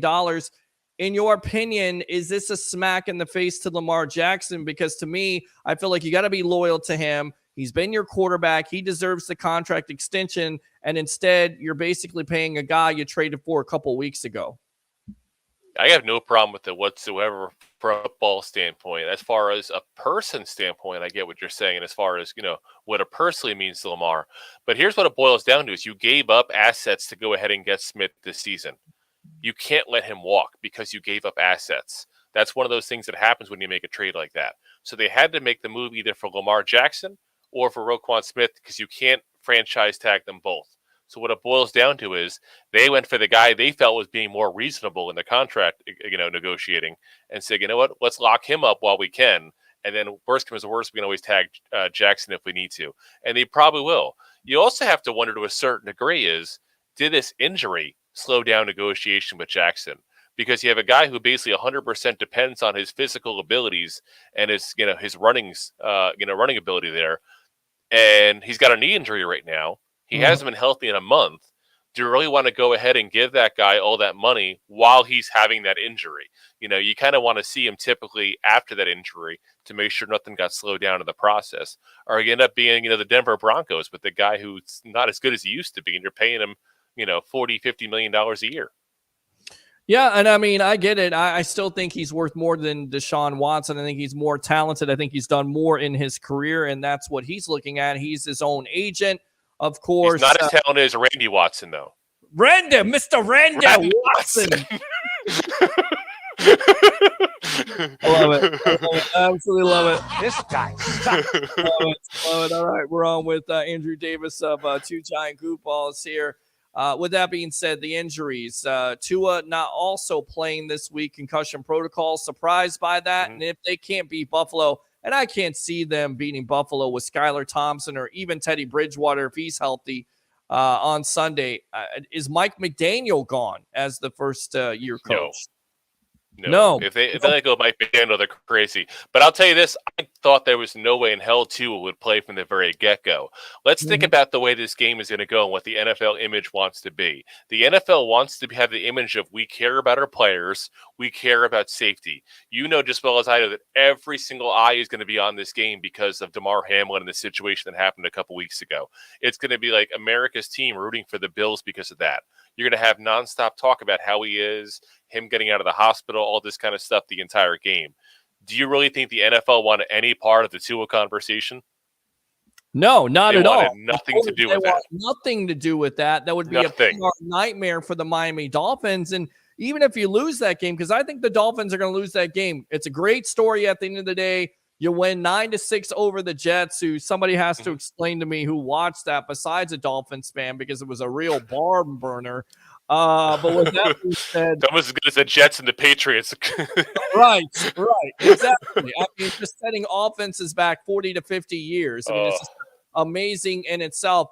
For me, the Buffalo Bills, they're going to be absolutely pumped up for that game versus the Miami Dolphins. I get it, the weapons of the Dolphins, but if you can't get the ball to Tyreek Hill and Jalen Waddle, you got no chance. I think they're going to lose, and I think the reason why McDaniel doesn't lose his job, and the ownership should think about this, is for the majority of the year, you had to deal with Tua and the concussion protocol, and you really have to examine in the offseason if this is the quarterback going forward, because this may be a thing where he has to cut his career short. Then it comes down to the possibility if you don't have a quarterback, then maybe you do fire McDaniel. I don't think you do. I think you got to give him an opportunity, but the rumors were swirling last offseason with Peyton taking over, possibly Brady joining him. I still think ownership has to have some leniency, if you will, on McDaniel because of the Tua situation. Yeah, well, I think the Dolphins ownership also has proven they're not exactly the most, smartest bulb in the socket at the same point many times. I mean, it's one thing to talk about getting Sean Payton and Tom Brady. It's a whole other thing getting caught talking about, Sean Payton and Tom Brady, while also having the whole situation going with the lawsuit and everything with Brian Flores as well on top of that and the backdrop of that whole situation. So, but, in the end, if you fire a guy who's been successful his very first year with the team, when he hasn't really had a chance to invest in the roster and making it what he wants overall by working hand in hand with the GM, then you're just being foolish, point blank. There's no way otherwise to look at it. That offense was on fire before these concussions started happening. And the only issue really was the defense. You get a halfway decent defense, you get Tua back to being, Tua, what he was, in the beginning of the season there. This is a team that could easily make a playoff run. This is a team that can really go on that kind of, playoffs! But this is a team that really could shock a lot of people next year if they come back and work on it. And the scary thing is, they've acknowledged it already by going ahead and making that, midseason acquisition of Bradley Chubb, who's a very good pass rusher when healthy. So, it's a team willing to make the moves and willing to go ahead and say, we got something here, we're close. So if you think you're close, you don't go ahead and make that kind of move by firing the first-year head coach. Surprised by Cliff Kingsbury being fired, and do you think he'll take a job? Because he's making $30 million not to. I mean, That's the good life there. I mean, could you see Kingsbury taking an offensive coordinator job, or do you think he'll wait in a couple years? What do you make of the Sean McVay situation? Because he could be out. He could be retiring at 36, 37 years old because he doesn't want to go through a rebuild again. And how about Jim Harbaugh to the Broncos or the Carolina Panthers? What do you make of all these situations? And then we'll get you out of here on the Giants. Yeah, let's go one by one here. So first, Cliff Kingsbury. I am shocked by that. He should have been fired last year. He's not a good coach. Let's call it what it is. He's not a good coach. How many years did they start off like 4-2, 5-1, and then they were out of the playoffs by the time the season was over because they just kept on crashing? Again, we talked about it earlier with the other situations as well. When you have a team failing that has a roster that can do things, that's a lack of leadership. That's the coach. So he should have been gone long ago. Who was number 2 you had on there to the list? Sean McVay. Okay, Sean McVay, he's not going anywhere. This is, I feel like an annual dance of, is he going to retire? Is he not going to retire? He doesn't want to leave on this kind of note. He's like, same as, a guy like Bill Belichick. He wants to make sure that the team is set up. So he's, putting them in a good position when he leaves. And they're not in a good position right now. And it may take another year or two. But again, he's 36 years old. You can't retire before I do. That's not allowed. No, it's not allowed, but he's got his money. He's got his Super Bowl championship. Even Matt Stafford says he's not sure if he's going to return. So that's not necessary. He loves football, though. That man loves football. Listen to the way he talks. He loves football. I mean, you're it may take a lot out of him, but I'm telling you, you let him go sit in the Caribbean island in a chair with a coconut in his hand for a while and a straw with an umbrella, he'll be fine. He'll be fine. He's going to be back.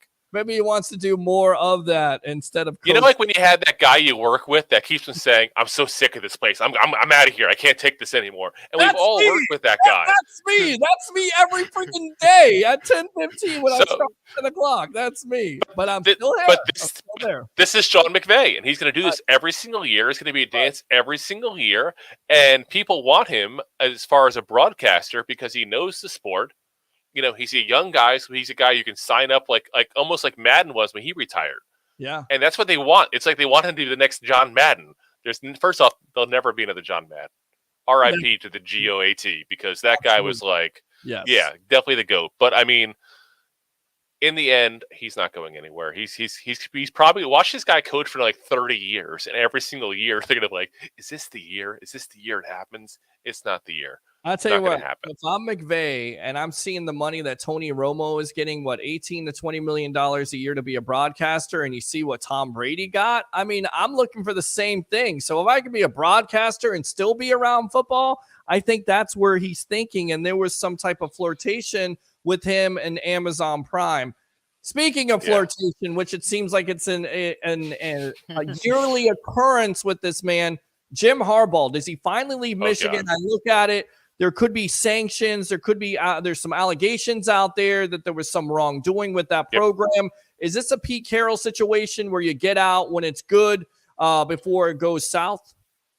I think so. And I think you look at the situation and like everything you heard was, oh, I'm not going anywhere. He's not going anywhere. And then all of a sudden the allegations came out. And the next day it's like, yeah, maybe he is going to go somewhere. And it really just depends on how serious and how legit these allegations are. And obviously you and I don't have all the information the NCAA and Michigan has at that point to look at it. But when it boils down to it is, he's got a clause in his contract, my understanding, that the Michigan Wolverines can just walk away scot-free if he's caught with stuff. And if that's the case, he doesn't have that parachute to land on like some of these other coaches have got their hand caught in the cookie jar. Because let's be honest, every single college football coach breaks the rules if they're any good. All right. Biggest, you're absolutely correct. You're absolutely, and it's, for me, I think it's harder now because you have the NIL agreements. You don't necessarily have to worry about paying athletes because the programs themselves are doing that now. So you don't have that temptation, but there's still those allegations out there. And I think at the end of the day, Harbaugh's looking at it. You thought you had a good quarterback. You didn't. You get beat by TCU. It's probably your best opportunity to win a national championship. You did everything you could. You beat Ohio State 2 years in a row. You couldn't deliver a national championship. But at the end of the day, you still have that itch to be an NFL coach, and it has to be scratched. With that being said, How did the Giants scratch out a win versus the Minnesota Vikings this weekend? It's easy. Don't make the mistakes they made last time, and hopefully be healthy in the secondary, because the two people that killed the Giants on the Vikings, it wasn't Cousins, it wasn't Cook. It was Justin Jefferson, who kills everybody this year, is what it is there, and TJ Hawkinson, who went off completely, had 2 touchdowns, including one just absolutely amazing catch. If anybody didn't see it, look up second catch he had in the end zone. Like, perfectly covered, still just got the ball somehow with 2 people around him. It was amazing.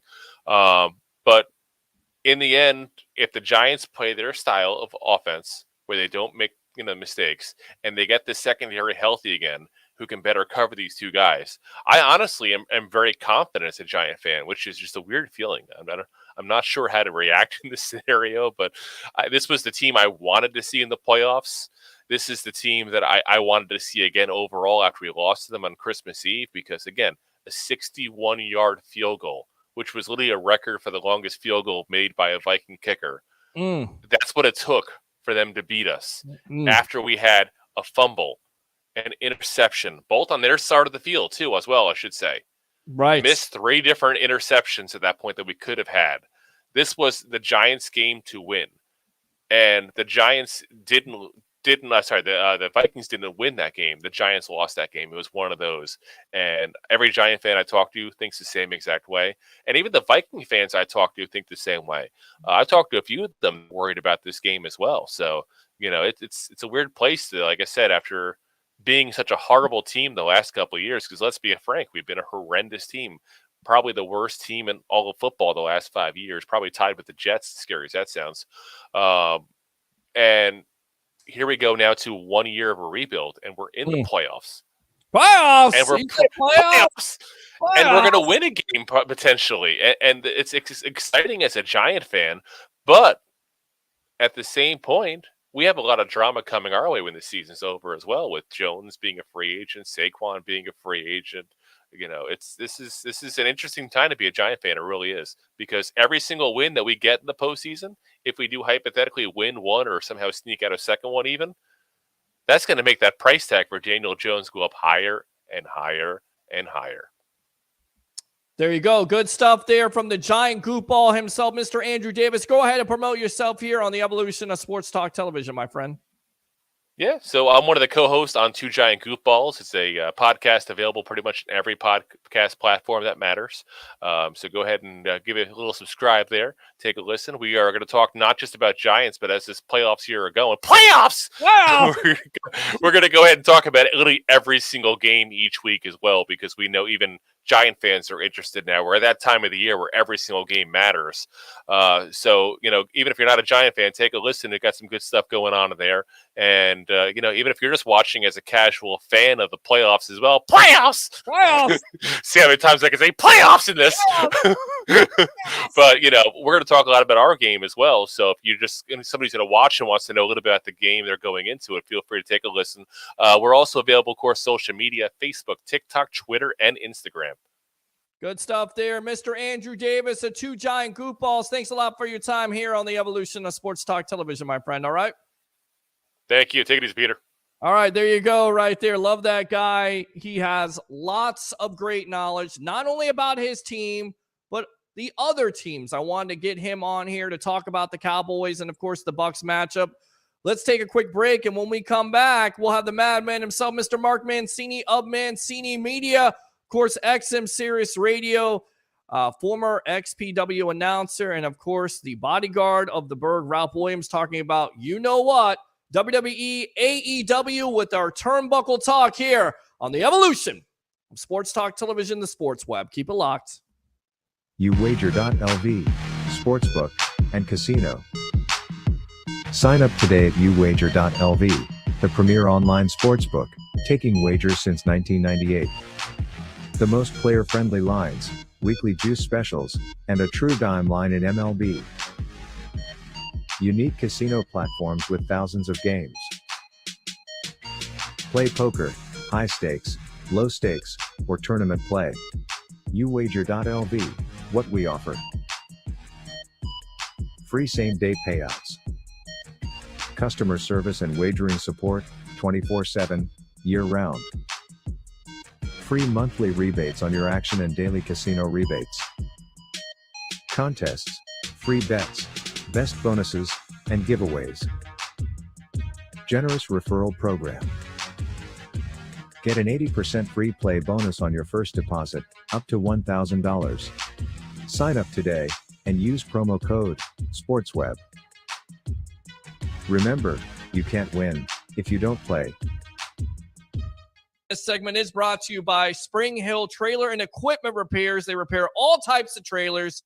Give them a call at 985-570-7269. All right, welcome back to the evolution of Sports Talk Television. Of course, this segment is brought to you by Spring Hill Trailer and Equipment Repairs for all your repair needs. If you want to repair all types of trailers out there, give them a call, 985-570-7269. Again, 985-570-7269. Right there is your number, Spring Hill Trailer and Equipment Repairs. And, of course, uwager.lv, promo code SPORTSWEB. If you're gambling on the National Football League, the playoffs, or NBA, NHL, definitely put my promo code in there, SportsWeb, uwager.lv.com. Again, promo code SportsWeb. Let's go back out to these comments, and we'll get out to the guys here. War Buccaneers, love it. Let's go out to Roger Shue. The Elite won the World Six-Man titles. Good for them. Not a surprise. Best of 7 right there. I hope my Giants trade or cut that buffoon. Kayvon. That's good enough to suck right there. Again, you're getting Tom Brady saying you suck, so I hope you enjoy that. Johnny Dean. Scott Thaler says, go Cowboys. This guy sucks. No.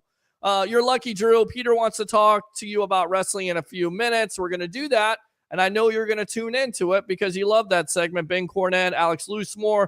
I guess he's just naming off names here. Rams will be back. We shall see.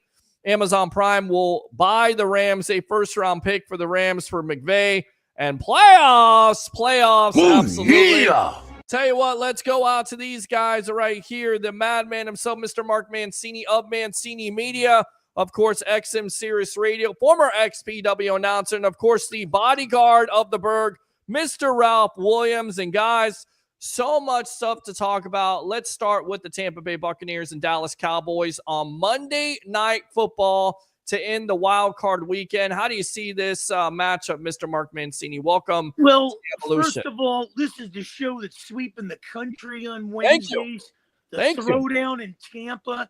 And tell that listener, Scott Thaler, you should drink before you dial into the show because I don't know what I don't know what this guy's drinking or smoking. He might be in a 60s VW bus somewhere and looking like Bill Walton, but the Cowboys can't stop the run and they don't play 4 quarters.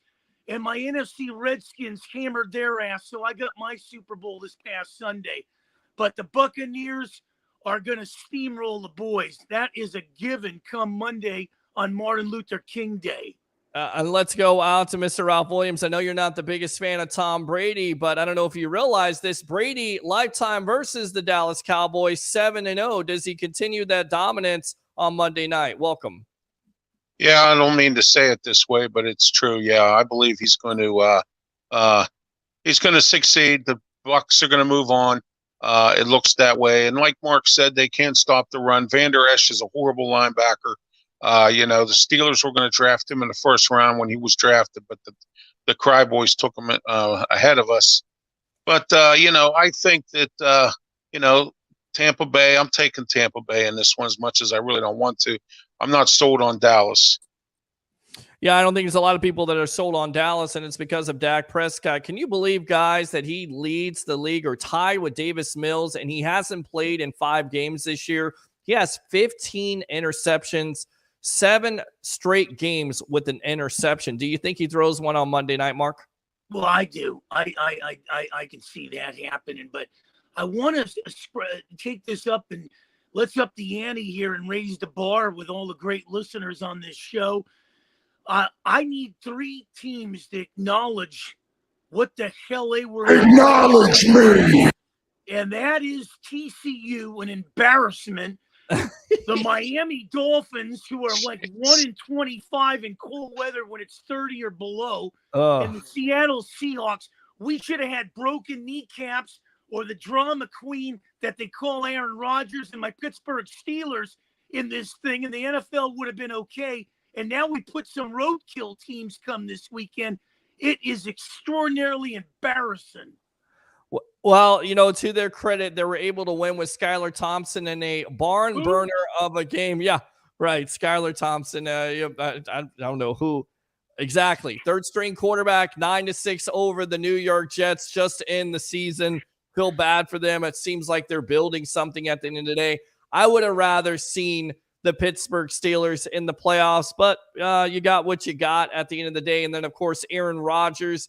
Should I stay or should I go? I mean, that's been the theme song here the last couple of years, and it's going to continue to be the theme song here, Ralph, with Aaron Rodgers. How surprised were you the other night and how he played and how undisciplined that Green Bay Packer team was? I mean, from Quay Walker to Rasheed Douglas doing some weird stuff with touching the ball on a field goal attempt just made no sense at all on Sunday night. No, not at all. I'm really actually quite surprised. Matt LaFleur's team was totally discombobulated there. As far as Aaron Rodgers goes, Jordan Love probably is the future of this team. And, they didn't draft him in the first round for nothing. He's been sitting back, waiting his time, waiting his turn. I think it's time for Aaron Rodgers to step away. He's won a Super Bowl or two, and I believe it's time for him to go. And let Matt LaFleur, coach the team and get it where it needs to be.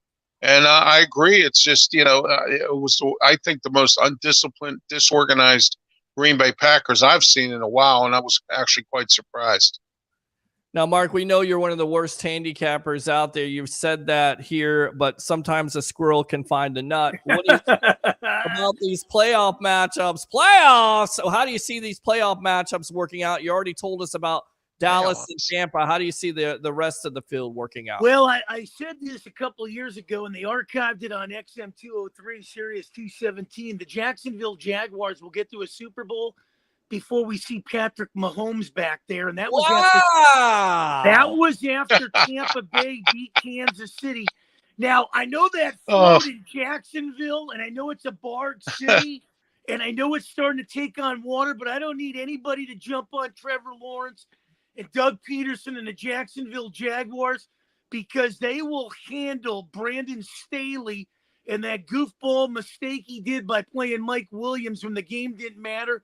They will handle the Chargers come Sunday, I believe it is, or Saturday. It doesn't really matter. Yes. An extra day to recuperate.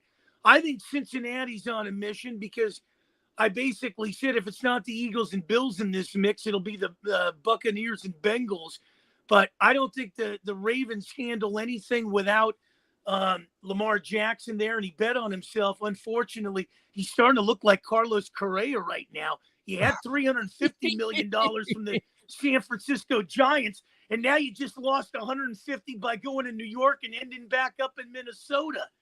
Well, there's all kinds of physical problems there. He's taking a physical. It's not necessarily working out to his advantage. Lots of question marks there, whether it's the Mets, the Giants. Now it's ended with the Minnesota Twins. I don't know what to make of that situation. I will tell you, I'm revved up. Yeah, I know you are. I'm revved up because of the schedule came out, and the Steelers, the Redskins, the Cowboys, the Ravens, the Browns all come out to California to play the Rams and the Chargers next year. Very good. Yeah, you're right. These schedules look like. You're exactly right. Yeah. Well, Ralph, I know we've talked about Mike Tomlin off air. Have you kind of softened a little bit? The man has never had a losing season. He does it with a rookie quarterback. At first, you have money Mitch Trubisky, who wasn't money at all. And then you go with the rookie quarterback and a Kenny Pickett. Or have you kind of softened on a Mike Tomlin a little bit? Yeah, I have, about that much. I give him credit for what he's done this year. He's put this team together to win and get to 9-8. But he's not coach of the year material. Okay. But I think that, I give him a little bit of credit this year for doing what he did with a crackpot assistant coaches other than Brian Flores. He's the only coach of any worthy of his assistants. The rest of them, oh, I'm sorry. And Pat Meyer, the offensive line coach, he's done a really good job. But as far as keeping his team together, and the players are even coming out and saying, if it wasn't for Coach T, we wouldn't be where we are. They said it started after the bye week when he started really preaching into their heads that we can do this. And I remember Bill Cowher one time, they were down in the dumps and they had a bye week. And he said, why don't we start the season all over again? And they ended up in the Super Bowl and winning it. So, anything can happen here. I have softened up on him a little bit, Peter. I agree that, he did have pull, he pulled the tuna out of tuna sandwich to make what he made. And, I'm glad that that we were able to get to 9-8. It was good to see Kenny Pickett improve a little bit. They have to get an offensive coordinator that can help the offense produce more points with a little bit of different types of plays. And in this case, it's chicken salad out of chicken. Yeah. Sorry about that. I mixed that up. That's all right. I got you right there. We got the bodyguard of the Berg, Pittsburgh's forgotten son, Mr. Ralph Williams, on with us, along with the Madman. By the way, Peter, I just wanted to let you and Mark know it continues here. I'm still Pittsburgh's forgotten son. It just got worse. Uh-oh. We have to explain this lately, but we have talked about it, and we're going to get to our turnbuckle talk right now. We've kind of talked about WWE being sold. Last night, the rumor was, this was from various sources, that WWE has been sold to Saudi Arabia's public investment fund. The company will go back to being private, unknown, and Vince McMahon will return to head of creative, but is expected by some people. And then another source today, Ariel Helwani of ESPN, says, contrary to reports stating otherwise, last night there is no deal in place at this precise moment for WWE to be sold to Saudi Arabia's public investment fund or any entity. The organization is still exploring all options, I'm told, developing. What do we make of this situation? Because just a day earlier, Stephanie McMahon resigned. She went home. Vince is now in control of everything. He basically pulled a power play at the end of the day. I mean, what do we make of this situation, and how bad could this be for not only WWE talent going forward, but the company going forward? I think both of them. I think both the talent and the company are going to go down the toilet. Peter, there are talent now. They want to leave. And now Tony Khan of AEW, he's sitting there licking his chops now because he knows he's not going to lose his wrestlers now because he was starting to lose some of them to go to the WWE. McMahon don't like Bray Wyatt. He doesn't like, some of these guys. And he already said Triple H is gone. So if that's the case, Dave Meltzer's reported several times about different things about this whole thing. This thing is a big, huge mess, Peter and Mark. And I got to tell you, it is a huge mess. It's going to be a mess for the WWE. Okay. There are some people out there, including my co-host on Talking Wrestling, Smoking Jim Frazier, who said that he has confidence that McMahon will turn everything, that McMahon will make, whatever it is happen. But, I don't believe that. I think Vince McMahon's going to ruin his company. He should have stayed out of it. The beginning part of this whole saga was that the stockholders, which I said was going to happen, and the board did not want Vince McMahon involved in any creative thing, none whatsoever. And then he went and sold, if he did sell the company, because he got tired of the stockholders busting his back.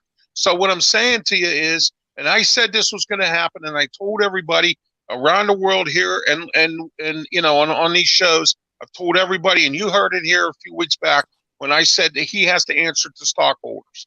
And these stockholders put the foot down and said, listen, you're not going to be involved in creative anymore. And if he didn't sell the company, he wants to sell it because he wants it private, so he has nobody to answer to. Okay? And that's as simple as that with Vince McMahon. Mark, what do you say? Well, first of all, he's not Pittsburgh's forgotten son. He can do a double. That old Nashville Predators coach, the guy that won a Stanley Cup in Washington and then took the Islanders, Barry Trotz.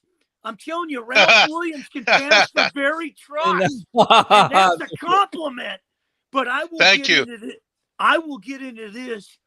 If you want to sell your soul to somebody, sell it to Saudi Arabia. They got money, man.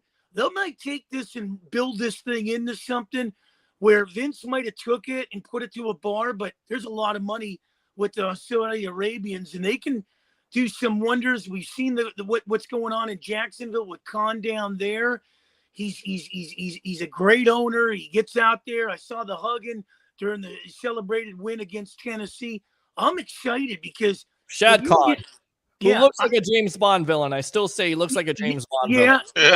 Or he looks like the Mad Hatter in the old Batman. Well, he really does. Right now, he's got to be happy, and he's definitely happy for his son and what he's done for AEW.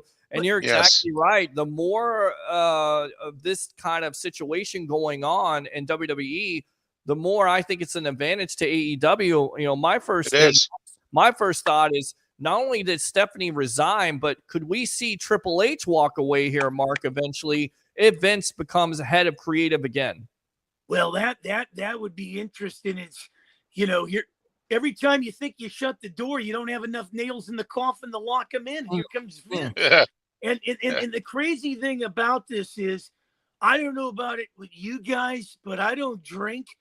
But if I see any more Dominic Mysterio, Rey Mysterio, and that Judgment Day, God, I might take a fifth of tequila and see you guys next week. That is such a terrible storyline. He gets arrested on Christmas Eve. And the funny part about this is Jim Polinsky, who's known as Corey Graves, of course, I know his real name. Okay. He makes it look like he was in prison forever. I mean, if you hear him on a broadcast, he was in jail a couple days. Changed me. I know. You're trying to. It's a joke at this point. It's a complete total joke. Dave Metzler also had this to say about the subject of Saudi Arabia buying WWE. He says, as far as the talent, I think it will make some of the talent uneasy, but they're getting a big paycheck. And ultimately, we've seen with the Saudi Arabian shows, I mean, there are only a few guys who didn't go. Sami Zayn was unable to go, but also said that he didn't want to go anyway. He can, you cannot be filling it like it's one of the MVPs of the company right now, or certainly one of them. He can't be happy. He also signed a multi-year contract as a very high dollar figure. Kevin Owens also didn't go because of the loyalty to Sami Zayn. John Cena was in Hollywood. And of course, they go on to say the reason why Sami Zayn didn't go is because he's a Syrian Muslim. And of course, this was controversial because Saudi Arabia buying WWE would certainly open up a lot of tricky political situations for fans and talent alike. They only requested that 2 superstars not attend those events. That was Sami Zayn because he's a Syrian Muslim, and Malachi Black because of his religious themed tattoos. Black right now still in AEW, but it was rumored that he could be coming back. I don't see that happening. In fact, with all this talent coming in because Triple H took over creative, I think they may be going out the door or basically getting buried, a.k.a. Mark, I know you're going to hate this, but of course, Karrion Kross and Scarlett Bordeaux, they're not going to do anything with them because if Vince runs creative again, he absolutely buried Kross when he was in charge of it. Yeah, and Bray Wyatt too. Yeah, he wants Bray Wyatt out because he's making too much money, and Triple H isn't using him right. Look, since October, Peter and Mark, how we've heard nothing but talk and no wrestling from Bray Wyatt or anything going on with this Wyatt family that's supposed to be recreated. Yeah. So that's going to be on hold because Vince McMahon don't like Bray Wyatt from the beginning because he tried to squeeze him for some more dollars. He wanted this high price contract. And then Triple H goes and brings him back, and things like that. It's going to undermine everything that Triple H put together, Vince McMahon. Yeah. That's what's going to happen. And if I am Triple H, I would quit. I'd be gone. Well, obviously, guys, Vince McMahon never went to the school. If you push people forward and you take a step back without taking credit for it, you go a lot farther in life. So he might want to go back and take a course in that and graduate in it. Yeah, right. No, you're absolutely right. And Stephanie had these comments with Nick's leadership and Paul Triple H Levesque as the chief content officer. I'm confident that WWE is in the perfect place to continue to provide unparalleled creative content and drive maximum value for shareholders. Stephanie McMahon wrote a statement released on Twitter to her 3.2 million followers. WWE is such a strong position that I've decided to return to my leave and take it one step further with my official resignation. I look forward to cheering on WWE from the other side of the business, where I started when I was a little kid as a pure fan. I think it's foreshadowing of things to come. Yes. Dave Metzler. More of the Maharaja. Well, that's it. Yeah, and again, where's the women division? Because we know about Saudi Arabia. And again, I'm not trying to make this religious or political, but it is what it is. You can't sugarcoat it. Yes. I mean, Yes. what do you do about that situation at the end of the day? And how, for me, Vince McMahon running wrestling again with all the allegations, with all that we know about the payoffs of women in the past is despicable. I don't care It what is. it's done for wrestling, but it is a PR nightmare. And I get it. He was trying to pull a power play, but I almost think of 2002's the storyline where he tells Ric Flair at the time, who's running the company as a GM, I'm going to go ahead and inject poison in my company, and brings in the NWO. And of course, that's just a storyline. I believe he's really trying to do that to his company right now. And Yes, guys, he is. we may not see WWE around for the next couple years because of you can't you attribute this, and I don't want to switch gears on it, but you look at the, Ray Rice being thrown out of a league, and then you've got a Deshaun Watson that's assaulted everybody in Houston and gets Greg a Hardy. $30 million right contract. Isn't that the same thing with Vince McMahon? Well, that's okay. You can assault everybody in Houston, but you don't do it in Cleveland, and we'll give you $230 million guaranteed. Right. Right. Exactly. It's just a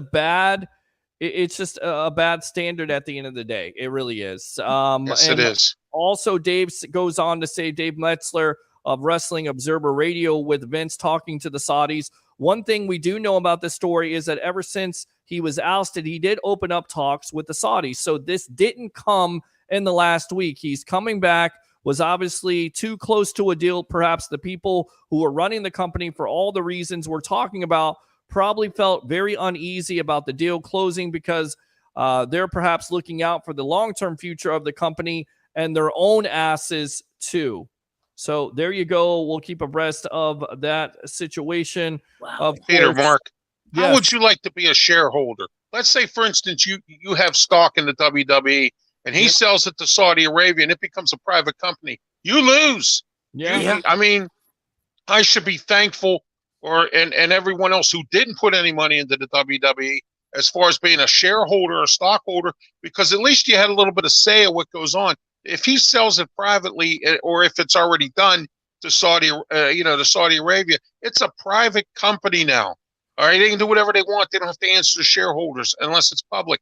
If he sells it to Fox, if he sells it to Amazon, if he sells it to Comcast, if he sells it to any of those folks, they're public companies that have stock. They have to answer to stockholders. Yeah. So I don't think he's going to do that twice.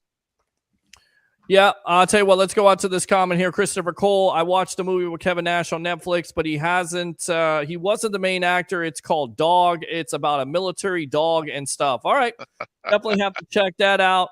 Other news here, WWE reportedly confident in signing Jay White. Are you guys familiar with him? Yes. New Japan Wrestling, some AEW, Yes. some Impact. Impact, he's been all over the place. Yeah. Fightful reported that while White's contract promotions can officially engage in contract talks, White is scheduled to face, I'm not going to even try to pronounce, I'm going to give my best shot here. Hokuleo, I don't know. And loser leaves Japan match, New Japan, the new beginning on February 11th. That stipulation could be a sign that White's contract is up. The 30-year-old White has wrestled for New Japan since 2015, and during that time has cemented himself as one of the company's top stars. In addition to the 2 world titles, White is a one-time New Japan Intercontinental Champion, one-time New Japan United States Heavyweight Champion, and one-time Never Open Weight Champion. Of course, the New Zealand native is widely regarded as one of the best in-ring performers in the world, and from all-around perspective, an argument can be made for him being the top talent not currently signed to a WWE or an AEW deal. more impact than AEW. So what do you say, boys? Jay White to WWE, they feel confident they can sign him, but everything that's going on right now, I get it. You're signing possibly a deal with the Saudis for $620 billion, but would anybody want to come in this company right now with everything that's going on? No, Well, I wouldn't. I'd stay put. If I'm Jay White, I know he gets around. He goes to Impact, to AEW. I've seen him on there a few times. Yeah. He was supposed to team up with Adam Cole and the boys and all them guys. And then he was on, he's in New Japan Wrestling. He's in some independent. He's going up to Alaska and wrestling. He's doing all kinds of stuff. So what I'm saying is if I'm Jay White, that's what I would do. I would wait, see what the WWE is going to do. Are they going to sell this to the Saudis? Are they going to stay where they are? Is Vince McMahon going to be in charge? Because you know what? If I'm any wrestler right now, I wouldn't go to the WWE with this turmoil. Well, here's the other thing, guys. We're talking about the Saudis, and that's a hell of a lot of cash. But I can't help but think to draw the same conclusion when Jerry Jones came in there and threw everybody out the door. And, we saw Landry and all those guys, and then he started throwing his money away, and people thought, well, they shouldn't go there. But then the Cowboys started to take it up a notch. Could we see this the same way with the Saudis? Everybody might stand there and say, well, I'm not going to do this and that, but maybe these guys might treat the wrestlers a little bit better than Vince McMahon is, because I think Vince McMahon is just worried about his backside and getting all that cash and not worried about who he screws on the way out. That's a good point, Mark, because I agree with you on that one. I think the Saudis would do it. They would treat everybody better if they put that Khan guy in charge. He's a really good executive, and he knows the business. The guy that they have now, I can't remember his first name. I know his last name's Khan, like Tony Khan. Nick Khan. Yeah, Nick Khan. Right. He puts him in charge, which I hear that's what's gonna happen, and that's another reason I believe Stephanie stepped down too. She was co-CEO, and now he's the CEO, and she was going to be working in janitorial. So I don't know. And we heard there's rumors with Nick Khan and him having, I guess, some type of close relationship with, Mr. Dwayne Johnson, The Rock, that The Rock would eventually take stake in WWE. We're on here in Turnbuckle Talk. It's the Sports Web. I'm your host. Wish you would. Along with the madman himself, Mr. Mark Mancini, former XPW announcer, and, of course, the bodyguard of the Berg, Mr. Ralph Williams. Let's talk about William Regal. According to a report from PW Insider, the 54-year-old is now the Vice President Global Talent Development for the company. Regal's previous title before the WWE release last year, he was Director of Talent Development and Head of Global Recruiting. He's been working backstage in the company since June 2014. Of course, he showed up in AEW in 2022. Tony Khan revealed on Ring of Honor Final Battle media call on December 12, 2021, that Regal asked him not to pick up the option year on his contract so he could return to WWE and have a hand in training his son, NXT wrestler Charlie Dempsey. Khan goes on to say, basically, he's got a son who works at another wrestling promotion. He wanted us at the end of the year. When he had the option to renew the contract, he was asking that we would not. Nothing bad. We were having a great time working together, but this was an opportunity for him to go back and work in his golden years of his career with his son. What do we think about William Regal? Is he one of the most underrated talents in the business? Well, yes, he is. I think he could be one of the most underrated talents in the business. But as far as if you were telling me, would I take Cornette or Regal? I think Cornette has done more if you've matched them two. I don't know how you guys feel on this. Love Cornette. I would take Cornette any day of the week over Regal if I was going to build something in the Wrestling Federation. Yeah, and I think Cornette, because he's so outspoken about what's going on in wrestling today, which is fun. He does this podcast, and he's done Dark Side of the Ring. Yep. He rubs a lot of people the wrong way. He's burned some bridges out there, so I don't necessarily see him, but he's definitely got a mind for it. He's been around the business forever. It's unbelievable. He's an encyclopedia of knowledge at the end of the day. Ralph, what do you say about William Regal? I believe, repeat what Mark had to say. I believe he's a good talent, whatever he does. And if he's there to help train his son, that's good news. He was in charge of NXT once before. So, but Shawn Michaels is in charge now. Again, we don't know what kind of changes are going to be made here with Vince McMahon coming back. And, I agree with what you said earlier. I hope that if he does sell this to the Saudis, that they keep him out. And, and if they do, I think they would have some good ideas for this company. But as far as William Regal goes, I've seen him as a wrestler and as a manager and as, in any kind of job in wrestling. William Regal's, he definitely has the knowledge. As far as Jim Cornette goes, he made some bad bridges with a guy here. I don't know if you're familiar with him. His name's Mark Madden. He used to be a color guy for WCW at one time. And he used to have a wrestling talk show here. He got into a big rift last year with Ric Flair. Something happened, and he's no longer talking wrestling, and he's no longer involved in it at all.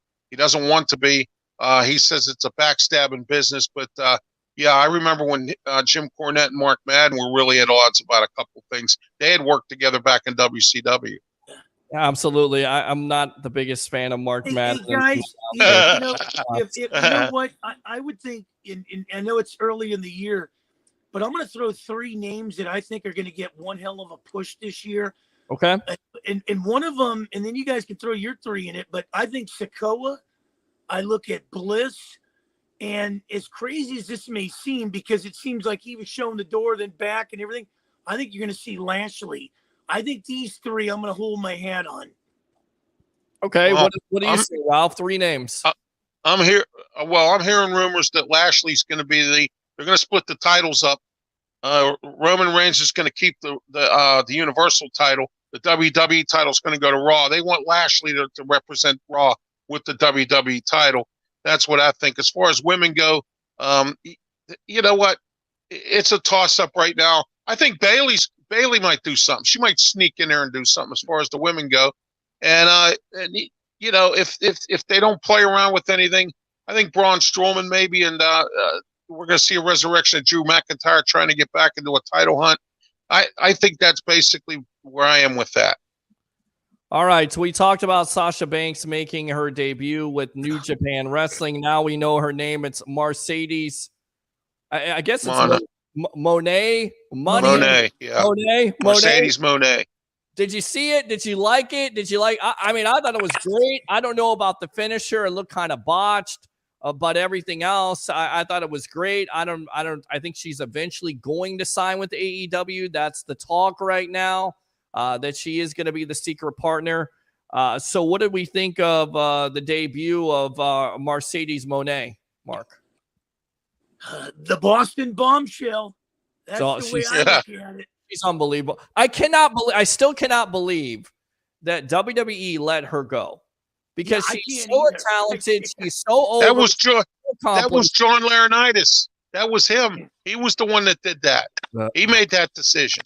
I mean, and he's made some dumb decisions over the years too. And he was a horrible wrestler. Well, and he was also accused of doing the same thing that Vince did. So yeah. Surprising. Well, the apple doesn't fall too far from the tree.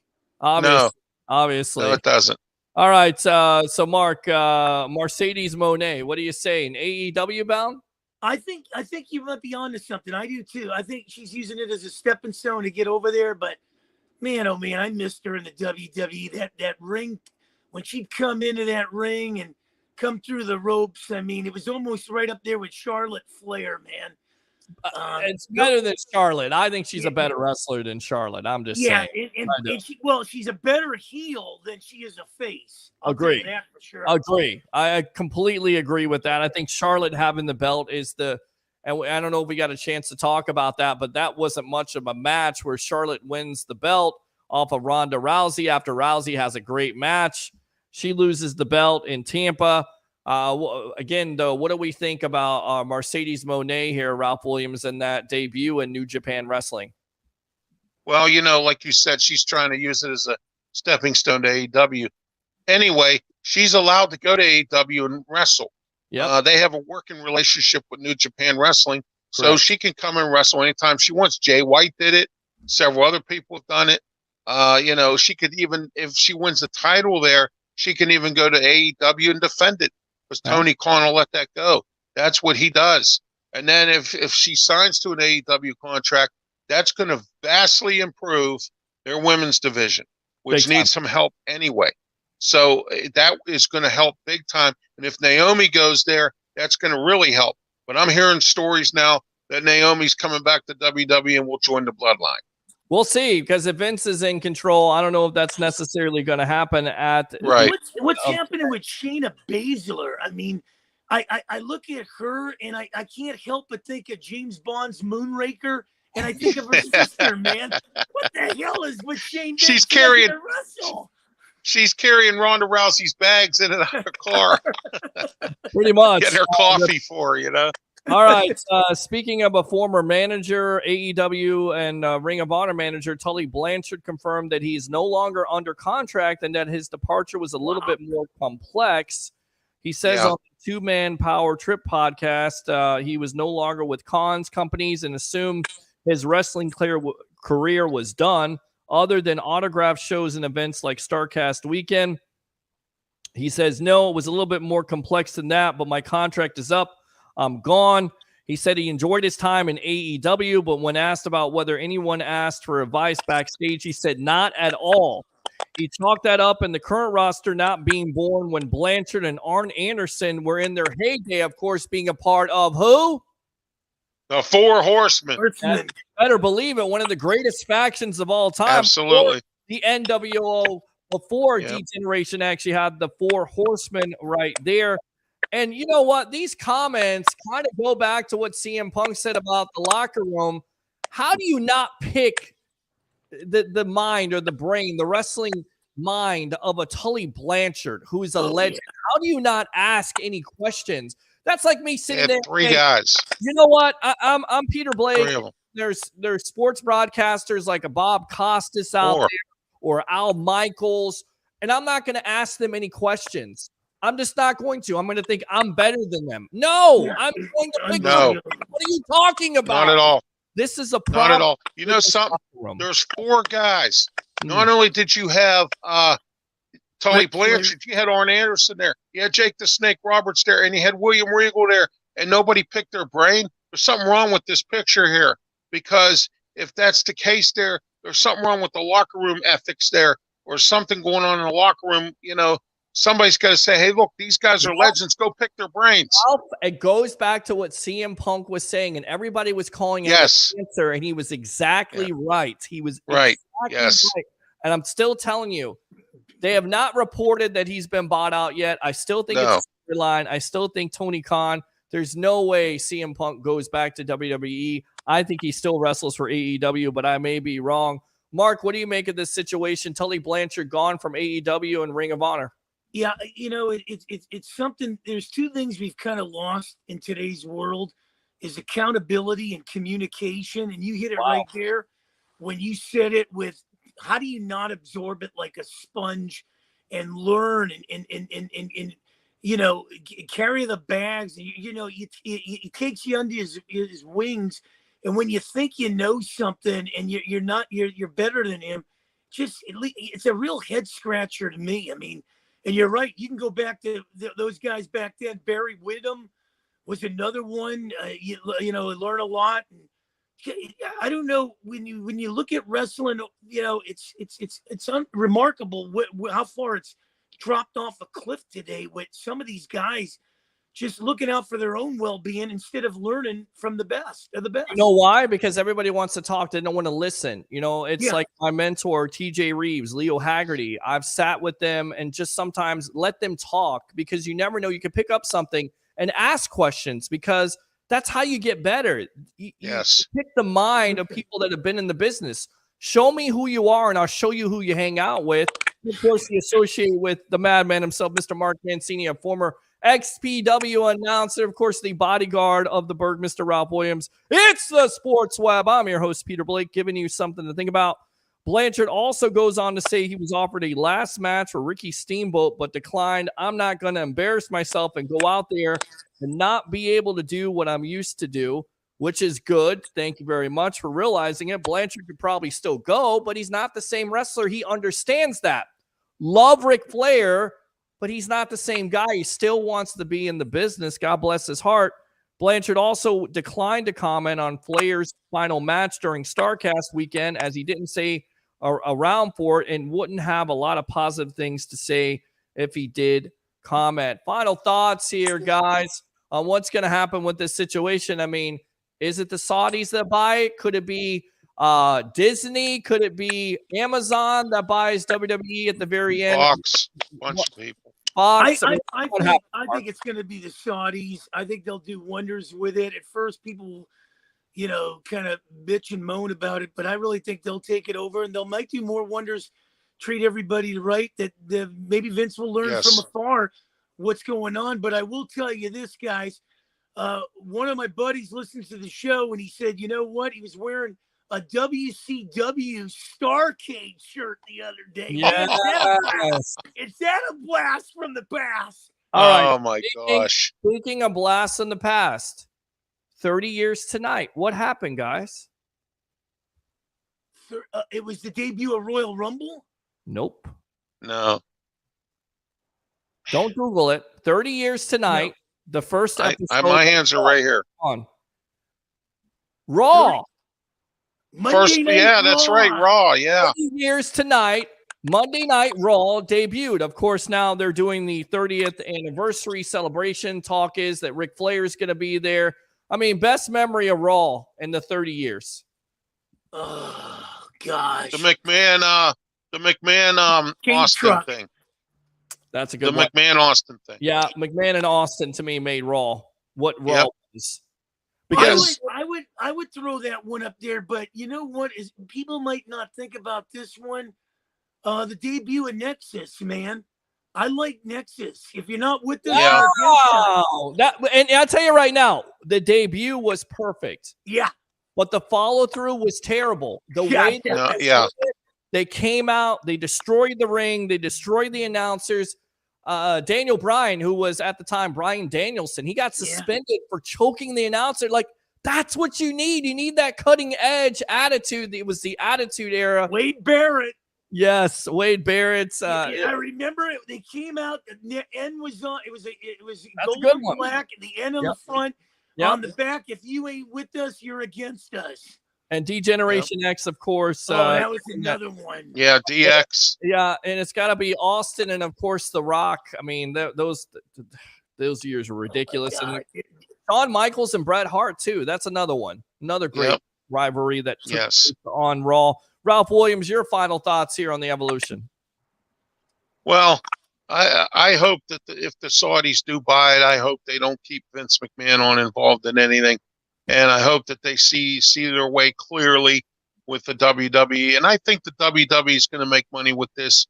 I think Saudi Arabia is going to buy it, but I don't believe they're going to stick their nose in it. I think they're going to just let it run. They're going to get the right people in there and have it run properly.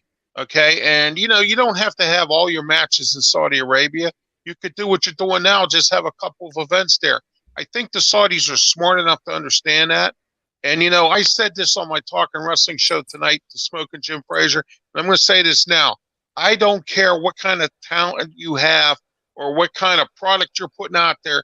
The WWE is going to continue to make money. People are going to continue to go regardless of who owns it, regardless of what the product is, and regardless of what's going on. Because that's just the way it is. People love wrestling. Kids love wrestling. Their fathers, their mothers went to matches when they grew up. They get their kids involved, and things like that. So it's a generational thing that goes on and on and on. So what I'm saying is that I believe that's what's going to happen if the Saudis buy it. All right, we'll keep you abreast of the situation. Any updates? We'll be back here next Wednesday night. Thanks a lot, Mr. Man, Mark Mancini, and of course the bodyguard of the Berg, Ralph Williams, for being. You're welcome, Peter. Thank you for having me on. Appreciate it. We love you. Thank you very much for G-Man Choi in Pittsburgh. Yeah, we'll see how that works out because he couldn't hit anything when he was with the Rays here last year. Hey, Mark, I see you made it back in time. Weren't you at Dynamite tonight? Dynamite was in L.A. tonight.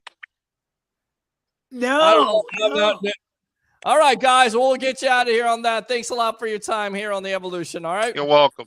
See you guys right there. Good stuff from those guys. Thanks a lot to all the guests tonight. Mr. Harry, the Greek professional handicapper extraordinaire, 1252 Chicago Sports. Mr. Best of the Bay, Tampa Bay Ray Kennedy, sharing his Bucs knowledge as always. The Big Giant Goop Ball, Mr. Andrew Davis, the Two Giant Goop Balls podcast. And then, of course, those guys right there talking wrestling. We'll be back here very soon, maybe on Monday night, maybe sooner. Definitely tune in. Like and subscribe to the Sports Web on YouTube. Of course, like I Love St. Pete, the Hub, and Amped Up Sports. And do 3 things for me, guys, on playoff week. Are you ready? Let's go! Are you ready? Bucs versus the Cowboys on Monday Night Football. Can it get any better than that? Oh, it will. Once the Bucs take care of business. 3 things. Bring your passion. Bring your excitement. Just don't bring any nonsense. I'm your host, Peter Blake, your Rolex reporter. What time is it? It's my time. And Bucs Nation, it's your time. Happy playoff week.